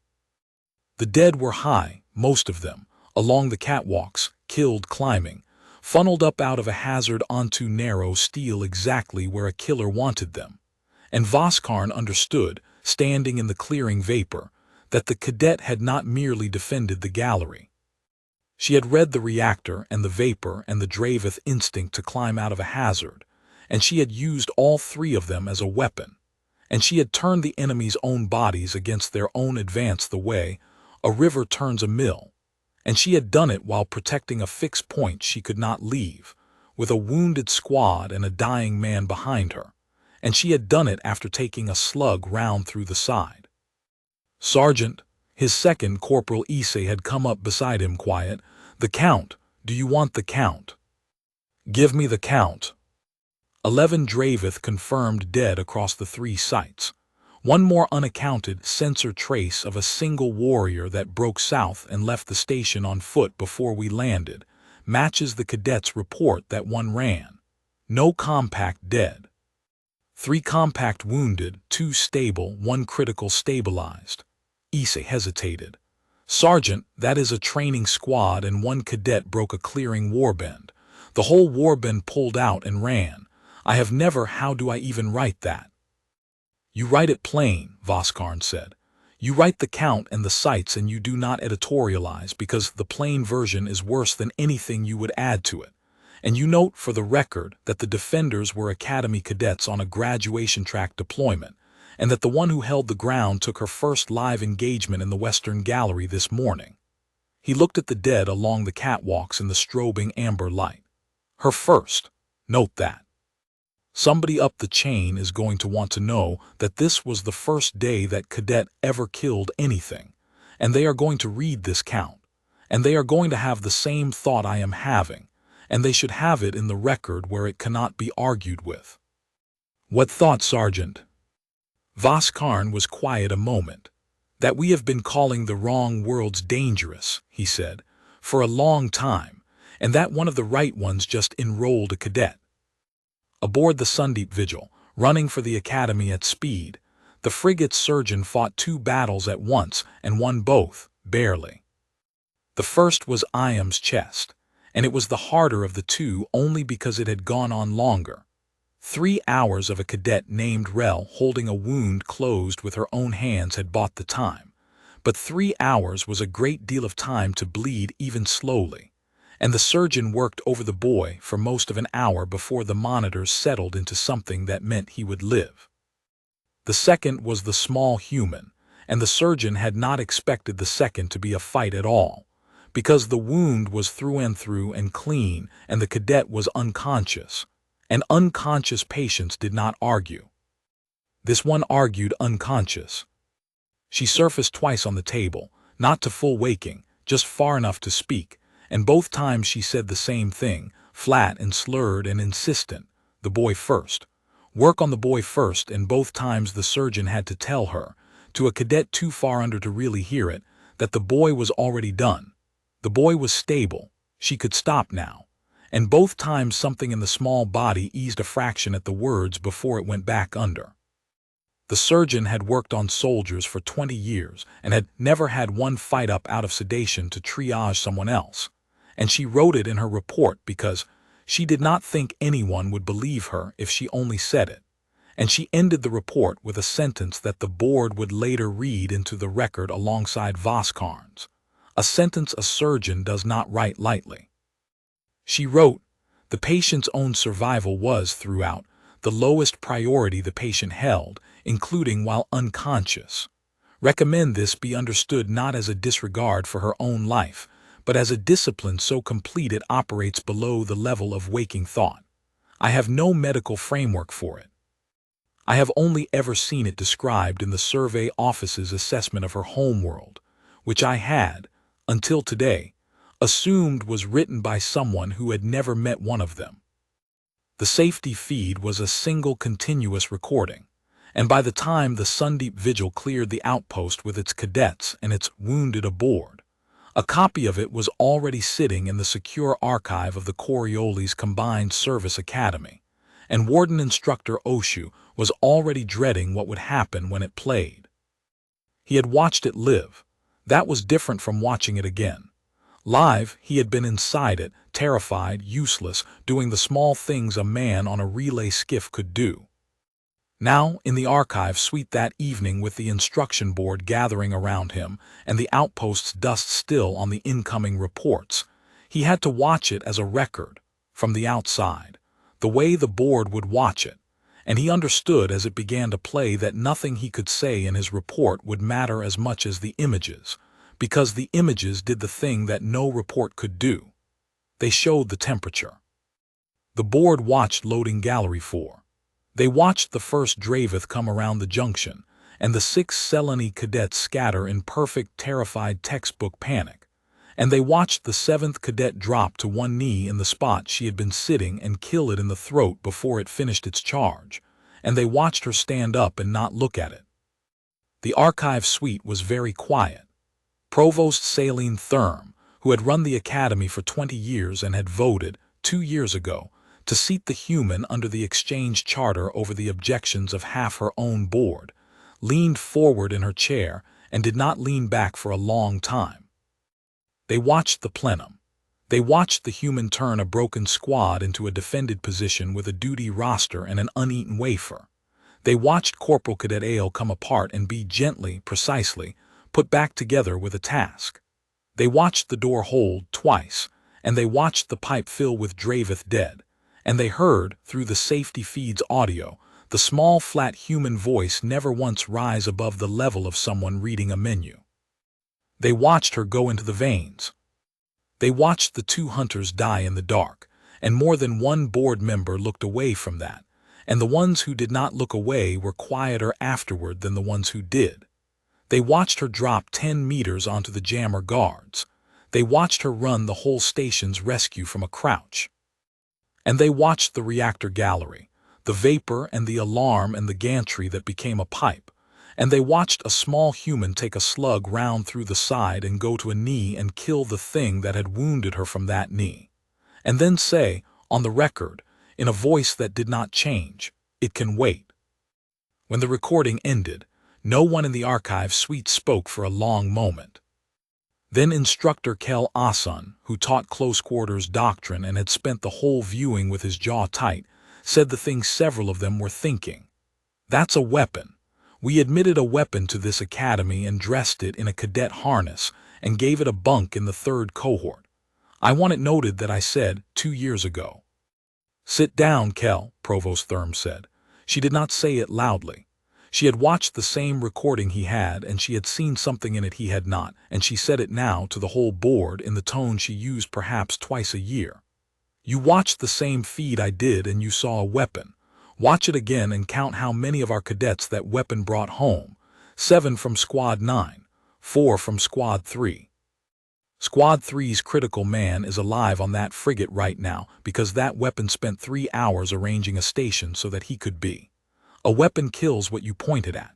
That," she gestured at the dead screen, "chose, over and over all day, to protect children who are not its own species, at cost to itself, when the safe and simple thing, the thing a weapon would have done, was to hold a good door and let Squad 3 die 200 meters away. That is not a weapon, Kel. A weapon does not have a door it decides not to hold. That is a soldier, and she is ours." She let that sit. Then she said the thing that would go into the record, the thing that was the reason the whole board had been assembled at all. "The survey office flagged her world in the blackest bracket they keep, and for 2 years we treated that flag as a superstition because she gave us no reason not to. Today she gave us the reason. The flag was correct. It was correct the way a warning is correct, not a promise of what she is every day, but of what is there on the day it's needed." Provost Therm stood. "I want her reclassification on my desk tonight. Not out of the cohort, into it, at the top of it, with a note that says every instructor who trains a mixed squad from this day forward, trains them knowing what one member of that squad can be. And I want the whole academy to know her name by morning, because the worst thing we could do with this is bury it, and let the story grow in the dark into something uglier than the truth. The truth is ugly enough and better than the rumor. Put out the truth." She did not have to put out the truth. The truth was already moving on its own, and it did not wait for morning. It moved that night, cadet to cadet, the way the important things always moved, faster than any bulletin, through the one place at the academy where every story went to be told. The mess hall of the Coriolis Combined Service Academy that evening was louder than usual. And then, in patches, stranger than usual, quiet in pockets where a story was being told and loud around the edges where it had not yet reached. Cadet Ale of Squad 9 had come back on the second shuttle, unwounded, hollow-eyed, and he had not meant to tell anyone anything. And then a 3rd cohort cadet at his table had asked him, idly, how the deployment went, and Ale had opened his mouth and found that he could not stop. He told it plainly. He did not embellish. He was a tactics cadet and he told it like a tactics cadet, engagement by engagement, and it was somehow worse plain than it would have been embellished, because the plain telling kept arriving at the same impossible fact from different directions. She dropped to one knee and killed it in the throat and stood up and didn't look at it. She held the door and the pipe filled up with them, and her voice never changed. She took a round through the side and killed the thing that shot her from her knees and then told the surgeon to work on the boy first. By the time Ale was 3 engagements in, the tables around him had gone quiet, and cadets were standing to hear, and the story was already leaving the mess hall in a dozen mouths at once, carried by cadets who had not been there and would tell it to cadets who had not heard it, and the name went with it, attached to it, inseparable from it now. Solveig the Human, Squad 9, Solveig. By the 3rd telling it had grown, the way stories grow, and by the 5th it had grown more, and some of the growth was wrong. Some cadet 3 tables over had her killing 20 raiders. Some other had her taking the wound in the first gallery and fighting all day with it. And this was the thing Provost Therm had feared, the ugly growth in the dark.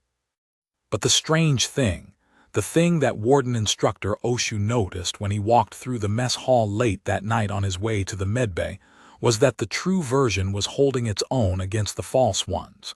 Because the true version was stranger. You did not need to say she killed 20. The ones who had been there kept correcting it back down, no, 9, across the whole day, but listen to how. And the how was the part that silenced the table. Every time, the how was the part no exaggeration could improve. The flat voice and the uneaten wafer, and it can wait.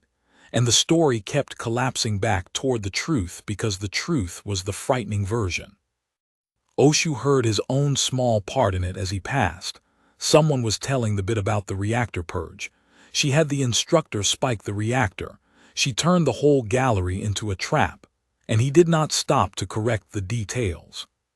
He walked on toward the medbay, where the thing the whole academy was learning to fear by a single name lay sedated and stitched in a recovery bunk, small under the sheet, breathing slow, entirely unremarkable to look at, and he stood in the doorway of her room for a while and did not go in.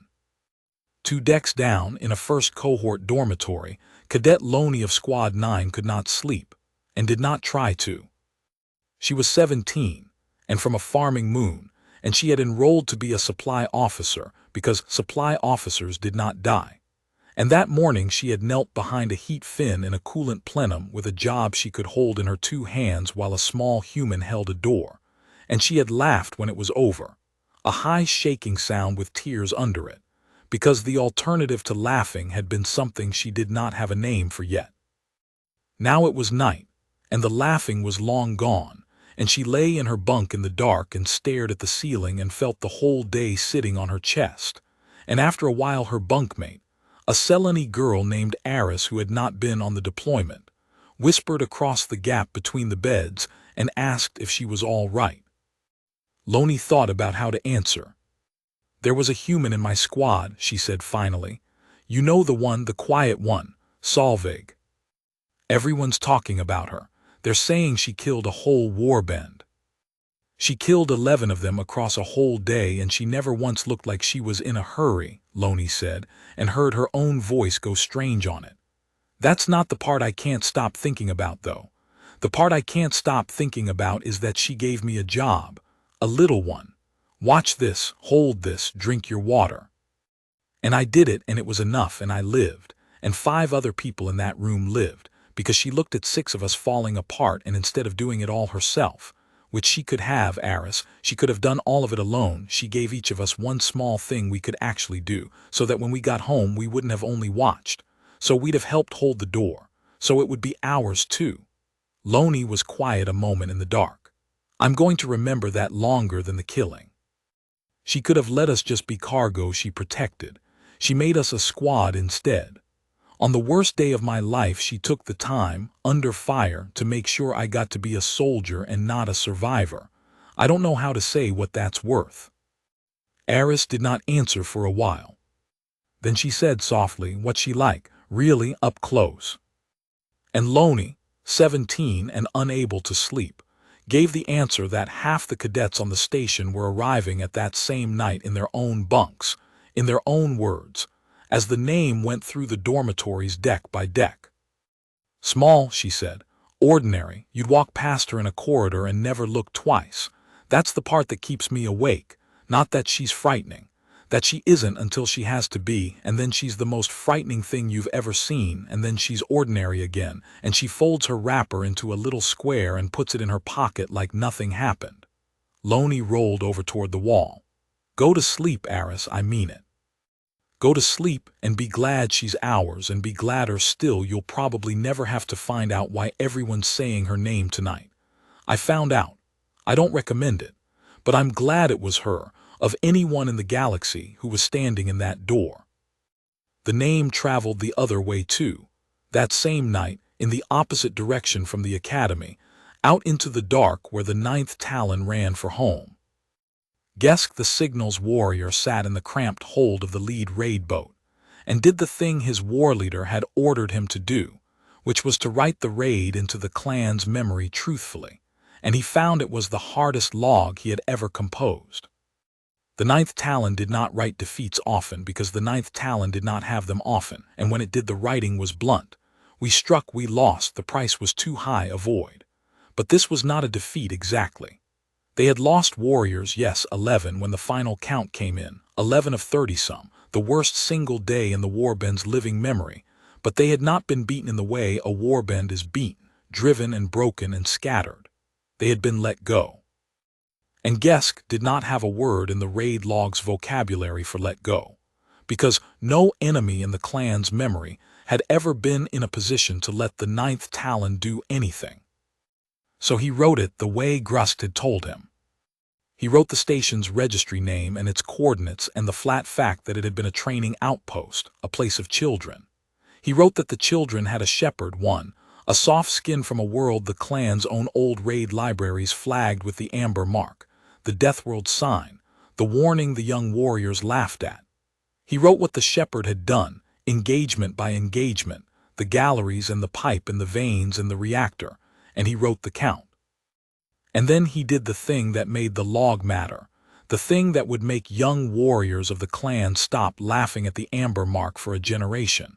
He attached the sensor traces, the heat signature of the coal moving backward up the pipe, the audio of the flat voice that never rose, the record of a warband that cleared stations for a living choosing in the end, to run from 6 children and their shepherd, and count the running as wisdom. Give it a mark, Grust had said. Gesk gave it the mark.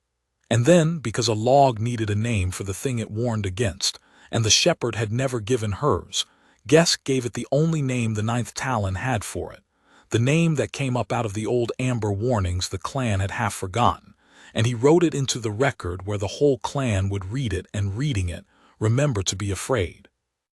He wrote, the Deathworld does not send its worst against you. It sends a child, and the child is enough. Do not raid the amber worlds. Do not raid their children. There is no salvage worth the shepherd. When it was written, Gesk read it back once, and then he did a thing no signals warrior of the ninth Talon had done in his lifetime.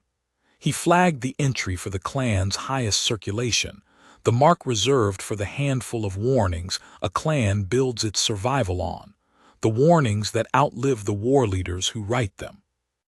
Grust watched him do it and said nothing, because it was correct, and because the old war leader understood that he had not survived a battle so much as delivered a lesson, and that the lesson was now the only spoils the raid had earned, and that it was, in its cold and unwelcome way, worth more to the clan than any station in the whole sector.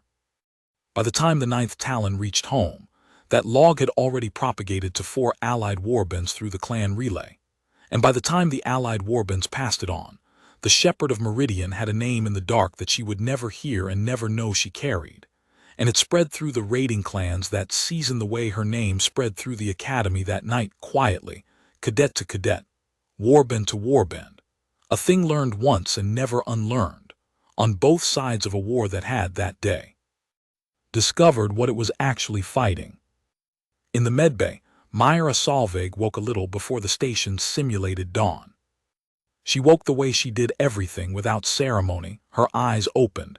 They found the ceiling, they found the room, they found the 3 cadets who had refused to leave, and only then did she move carefully, testing the stitched wound in her side before she committed to sitting up. Tavel was there, asleep in a chair with his head at a bad angle. Ale was there, awake, who had not slept at all.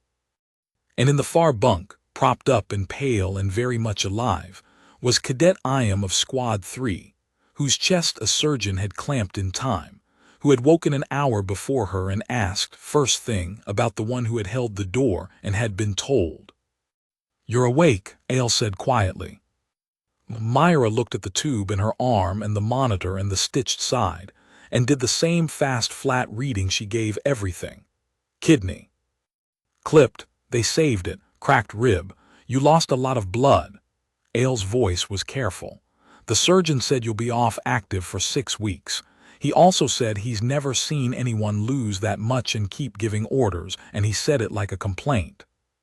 Sounds like a good surgeon. Myra looked over at the far bunk at Iam, who was watching her with an expression Ale did not have a name for, and she took him in, the color in his face, the steady monitor, the fact of him breathing. "You're the chest wound."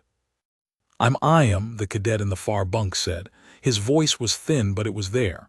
"Squad 3, I don't." He stopped. He had rehearsed something, Ale could tell, and it had left him. "You never met me. You were 200 meters away in a safe room, and you came for me, and you didn't even know my name." "Didn't need your name," Myra said. "Needed your chest to stay in one piece for 90 minutes. Rel did that. I just made room for her too." She said it flatly, dismissing the weight of it, the way she dismissed the weight of everything, and Iam's eyes filled and she looked away from that too, not unkindly, the way she had looked away from the corpses, because some things did not require her attention, and a cadet's tears were a thing she would let him have in private. "Where's Sab?" "Squad 9, took a blade in the shoulder at the decon hatch." "2 rooms down," Ale said. "He'll keep the arm." "He's Myra, he won't stop telling people he waited until 10 meters. Like you told him. He keeps saying it. He waited until 10 meters. For the first time in the whole long day and night, something moved in the human's flat composure, something small and warm and quickly gone, the nearest thing to satisfaction that any of them had seen from her. "Good," she said. "That's the whole thing. That's the only thing I taught any of you that matters. Everybody's hands want to fire early when the fear's loudest." He held his to 10 meters and then his hands knew where to go. She lay back against the bunk, careful of her side. "Tell him I said good.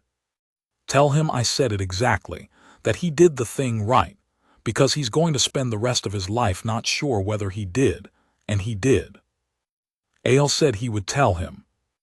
There was a silence then, a comfortable one, 3 cadets and a 4th in a medbay in the small hours, and Ale looked at the small human in the bunk, unremarkable, ordinary, off active for 6 weeks, and he thought about the mess hall he had left a few hours ago with her name traveling out of it in a dozen mouths, and he thought she should probably know. "They're all talking about you," he said. "The whole academy. It got out, the deployment, what you did. It's everywhere by now.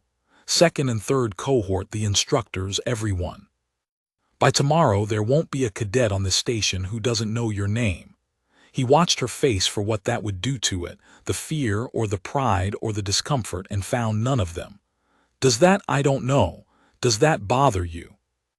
Myra Solveig considered the question the way she considered a tactical picture, fully and flatly and without heat, and then she gave him an answer that Cadet Ale would carry for the rest of his life, longer even than the image of her standing among the dead in the first gallery.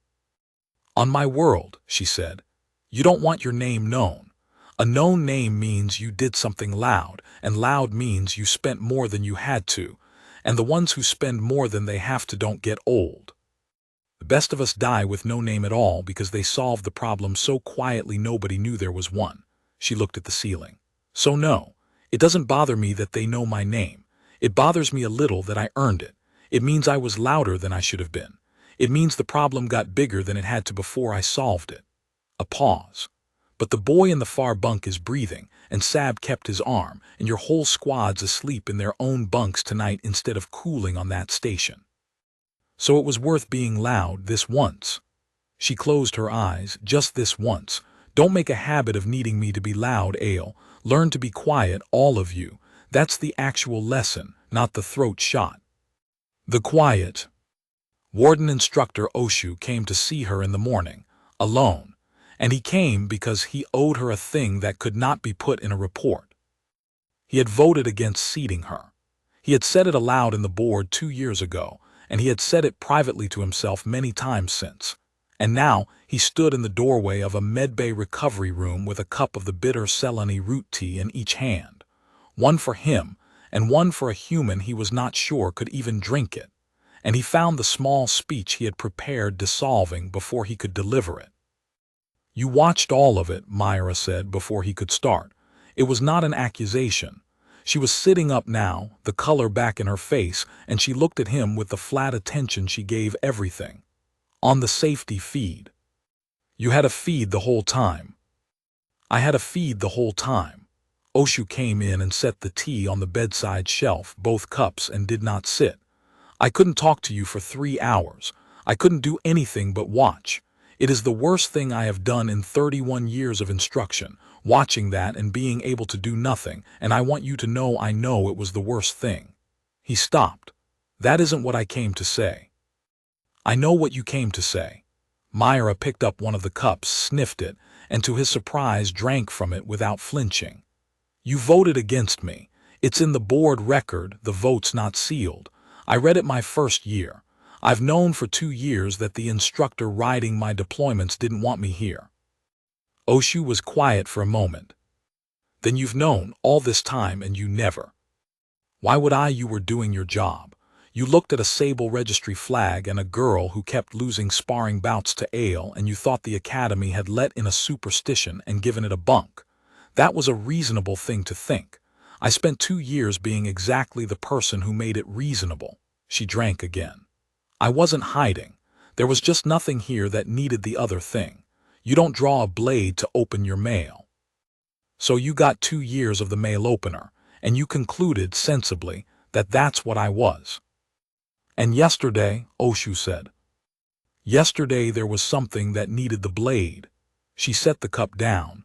"That's all yesterday was. It wasn't a mask coming off. It wasn't a secret self. It was the same person doing a different job because a different job showed up.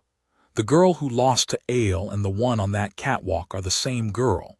You just never had a reason to see both until yesterday, and I hope you never have a reason again, because the days you see both are bad days. I am nearly died on the day you got to see both. I trade the whole thing to have kept being the mail opener." Oshu looked at her for a long time. And then he said the thing he had come to say, which was not the speech he had prepared, but the truer thing under it. "I was wrong to vote against you," he said. "Not because you turned out to be dangerous. I always suspected you might be dangerous. That was the whole reason I voted against you. I was wrong because I thought dangerous was the most important thing about you. And I watched a 9-hour recording last night, and the most important thing about you was not that you could kill. It was that you spent all day deciding over and over what was worth killing for, and the answer you kept arriving at was them. Children who are not your kind. That is not what I feared. I feared a weapon. I should have feared nothing and welcomed a soldier, and I did neither, and I am sorry for the 2 years of it." He picked up his own tea. "Drink the root tea. It's good for blood loss. And when you're back on active, you're in my rotation, and I am going to teach you astrogation until you stop being low in it. Because it is the one thing on this station you are genuinely bad at, and it offends me." For the second time, something moved in the human's flat composure and was quickly gone. "I'm terrible at astrogation," she agreed. "You're an embarrassment at astrogation," Oshu said. "Drink your tea." 2 days later, when the medbay released her to light duty, Provost Saline Therm assembled the whole academy. Every cohort, every instructor, the visiting staff, the frigate's crew who had not yet shipped out in the great tiered hall under the daylight dome, and she did the thing she had told the board she would do. She put out the truth. She did not make it a ceremony of praise. She had thought about it and decided that praise was the wrong shape, that praise would turn a grim day into a glory and teach exactly the wrong lesson to a hall full of young soldiers. So she stood under the dome in the bright institutional light, and she told them flatly what had happened at Meridian Outpost, in order, engagement by engagement, the way Ale had told it in the mess, and the way the safety feed had shown it. She named the dead 11 Draveth and no cadets, and she made them sit with the strangeness of that ratio. She named the wounded Cadet Iam, Cadet Sab, and Cadet Solveig, and she made them sit with the fact that the one who had done the killing was also the one who had bled the most and asked to be treated last. And then she named the thing she wanted them to take out of the hall. You will hear this story told and retold for as long as you are cadets here, and it will grow in the telling, and I cannot stop that, Provost Therm said. So I am going to tell you the true version once plainly in this hall, and I want you to hold the true version against the loud ones you'll hear later, because the true version is the one worth keeping. The true version is not that a human cadet killed 11 raiders. Anyone can be told a story about someone killing 11 raiders, and forget it by the next meal. The true version is that a cadet of this academy, given the choice 100 times over a single day between the safe thing and the right thing, chose the right thing 100 times at cost to herself, for cadets who were not her friends and not her kind, and in several cases not even known to her by name. That is the version worth keeping. The killing is not why you will remember her name. The killing is only why the killing stopped. You will remember her name because of the doors she decided not to hold, and went out into the dark instead, to hold worse ones for you. The hall was silent. In the third tier, among the third cohort, a small human cadet with a stitched side and 6 weeks of light duty ahead of her sat, and listened to the provost of the academy tell the whole assembled station her name, and did not shift, and did not glow with it, and did not shrink from it, and the cadets around her, who 2 days ago had shared a cohort with an unremarkable quiet human, and now shared it with the shepherd of Meridian, kept stealing glances at her flat, composed profile, and finding nothing there to read at all, and finding that the nothing was the most frightening and the most reassuring thing in the hall at once. Her name is Cadet Myra Solveig, Provost Thurm said, and by now every one of you already knew that, because it has been moving through this station since the night she came home, faster than any order I could give. So I will not pretend to be the one who tells it to you. I am only the one who tells you what it means. It means that when this academy trains a mixed squad from this day, it trains that squad knowing that any member of it, however small, however quiet, however far down the sparring ladder, may be the one the whole squad lives or dies by on the day the exercise goes live. It means we stop grading soldiers by the disciplines that are easy to grade. And it means, and here the provost looked up into the third tier and found the small figure there, and finished the sentence to her directly, across the whole silent hall, that we say thank you once plainly and then we let her go back to being a cadet because she has told 3 separate people in 3 separate reports that the last thing she wants is to be treated as anything else. Cadet Solveig, on behalf of 11 cadets who came home, thank you. That is the whole of it. Dismissed. And that was the whole of it. The provost stepped down. The hall rose and filed out under the bright dome, and no one applauded, because the provost had built the moment so that applause would have been wrong, and Myra Solveig filed out with her cohort into the ordinary corridors of an ordinary morning, and by the time she reached them, the strangest thing of all had already begun to happen, the thing that meant the academy had truly absorbed her name and not just heard it. They had started to leave her alone. It was not unkindness, the leaving alone. It was the opposite of unkindness, and it was the truest measure of how completely the academy had understood what it had among it. For 2 years the other cadets had treated Myra Solveig with the mild, distant, faintly uneasy politeness that a mixed cohort gives its one strange member, not cruel, not close, a careful neutral distance. That distance had felt to her like being a piece of furniture that everyone agreed to walk around. Now the distance was different. Now when she came into the mess hall, conversations did not stop, but they adjusted, the way a room adjusts around someone it respects too much to crowd. Cadets who had never spoken to her nodded when she passed, small grave nods, soldier to soldier. And no one, not one cadet in any cohort, ever again made the mistake that a first-year named Prell made, exactly once, 3 days after the provost's address, when he came up to her table in the mess with a crowd of his yearmates behind him and asked her, with the bright cruelty of the young, to show them how she'd done the throat shot. Myra looked up at him. She did not put down her fork. The table around her ale Tavel, Sab with his arm in a brace, Rel and Iam from Squad 3. The small hard knot of cadets who had become, without anyone deciding it, hers went still, because they knew her now and they were waiting to see what she would do, and part of them, the part that was still young and still liked a spectacle, half hoped she would do something. She did not do anything. That was the lesson, and Prell learned it and so did everyone watching. No, Myra said, flat, even, And then, because she was not cruel and Prel was 16 and stupid the way 16 is stupid, she added the rest quietly so only the near tables heard it. I'll tell you why not, and then you're going to sit down and finish your meal and never ask anyone that question again. The throat shot isn't a trick. It's the last 2 seconds of a thing that starts years before, with a lot of practice you do alone where nobody claps, aimed at a day you spend your whole life hoping never comes. You don't want me to show you the throat shot. You want me to show you the story where being good at the throat shot is exciting. There isn't one. The story where I'm good at the throat shot has a boy named Iam in it who nearly died with a hole in his chest, and it has 11 dead things that were alive that morning, and it has me bleeding on a catwalk telling a surgeon to work on someone else first. That's the whole story. It's not exciting, it's just the bill. She went back to her food. Sit down, cadet. Eat. Learn astrogation.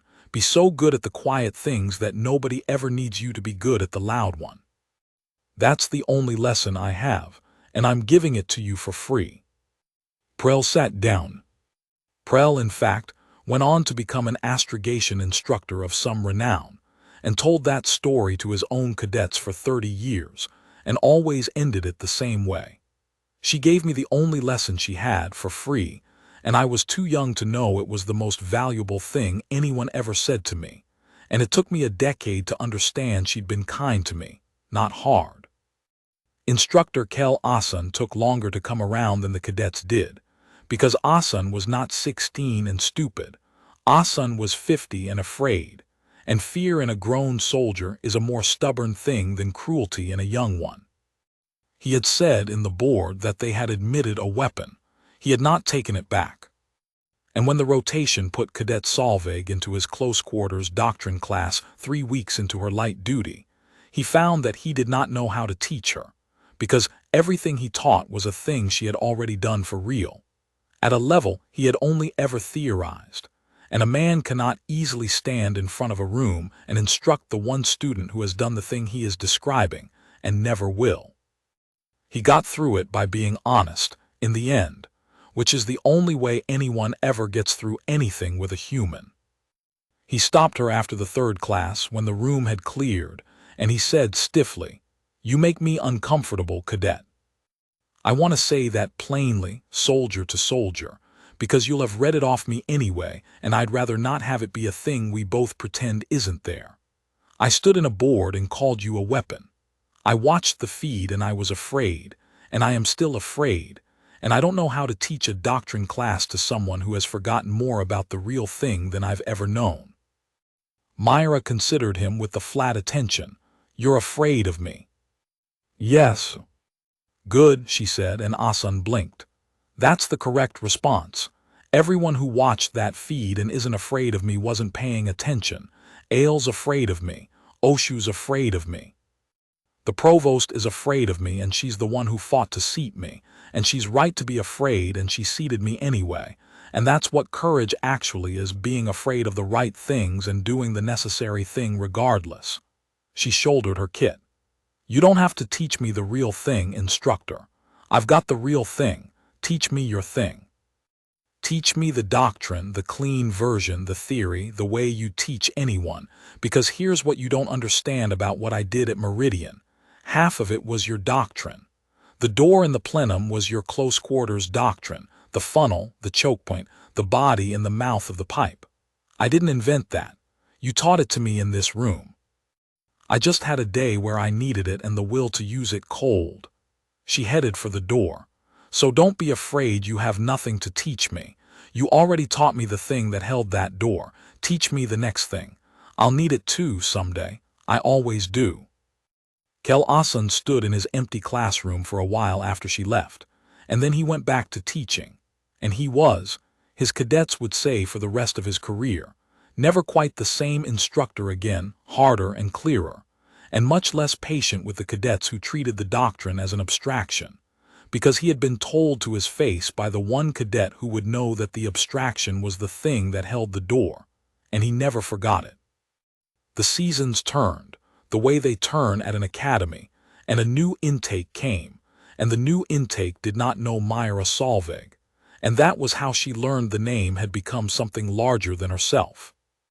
She was on active by then, side-heeled, low no longer in astrogation because Oshu was as good as his threat, and she was crossing the training deck one morning when she passed a drill instructor putting a raw first cohort squad through the chokepoint doctrine, and she heard the instructor say it, not knowing she was there, not knowing the woman crossing behind him was the woman he was talking about. You hold the narrow ground and you make them come to you one at a time, the drill instructor said to his raw squad. You want to know why? There was a cadet a few years back, a deployment that went live, raiders on a training station. One cadet held a maintenance chase against a whole warband because she understood that a pipe half a meter wide turns numbers into nothing. 6 of her squad lived because she knew the door and had the nerve to hold it cold. You will learn the door. You will learn to hold it cold. And if you're very lucky, you will go your whole careers and never need it the way you're supposed to. But you'll know it, because she knew it. He had not named her. He did not need to name her. The story had become the doctrine, and the doctrine did not need the name attached anymore. And that, Myra understood, crossing the deck behind a drill instructor who had no idea she existed, was the only kind of fame worth having, the kind where the name dissolves into the lesson, and the lesson keeps people alive after you're gone. She did not stop to tell him it was her.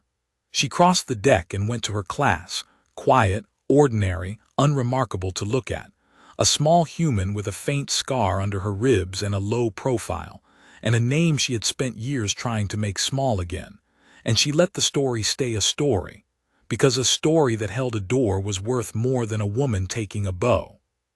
The name traveled further than the academy, in the end, and the academy did not learn how far until the season the raid stopped.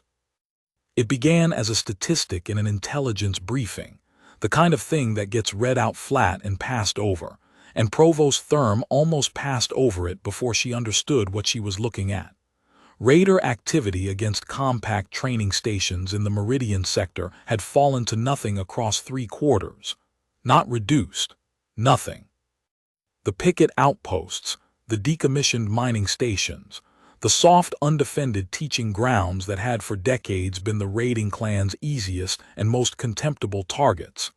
The clans had stopped touching them entirely, and the analysts could not say why, because the clans did not explain themselves to compact intelligence. But the analysts had recovered one thing from a raid wreck 2 sectors over, that they had passed to the academy as a curiosity, because it mentioned Meridian, and Provost Therm sat in her office one evening and read it, and understood that she was reading the other half of the story her own academy had been telling for 3 years. It was a fragment of a raider clan log, and it was a warning, and it warned against the Amber Worlds and their children, and it said, in the blunt vocabulary of a warband that did not waste words, that the Death World did not send its worst against you. It sent a child, and the child was enough, and there was no salvage worth the shepherd. It did not have Myra Solveig's name. The clans did not have her name. But it had her, the shape of her, the flat and patient and terrible fact of her, written into the memory of the enemy the same night her name had gone through the academy mess hall, traveling the opposite direction into the dark, and doing there the thing no fleet or treaty had ever quite managed to do in that sector.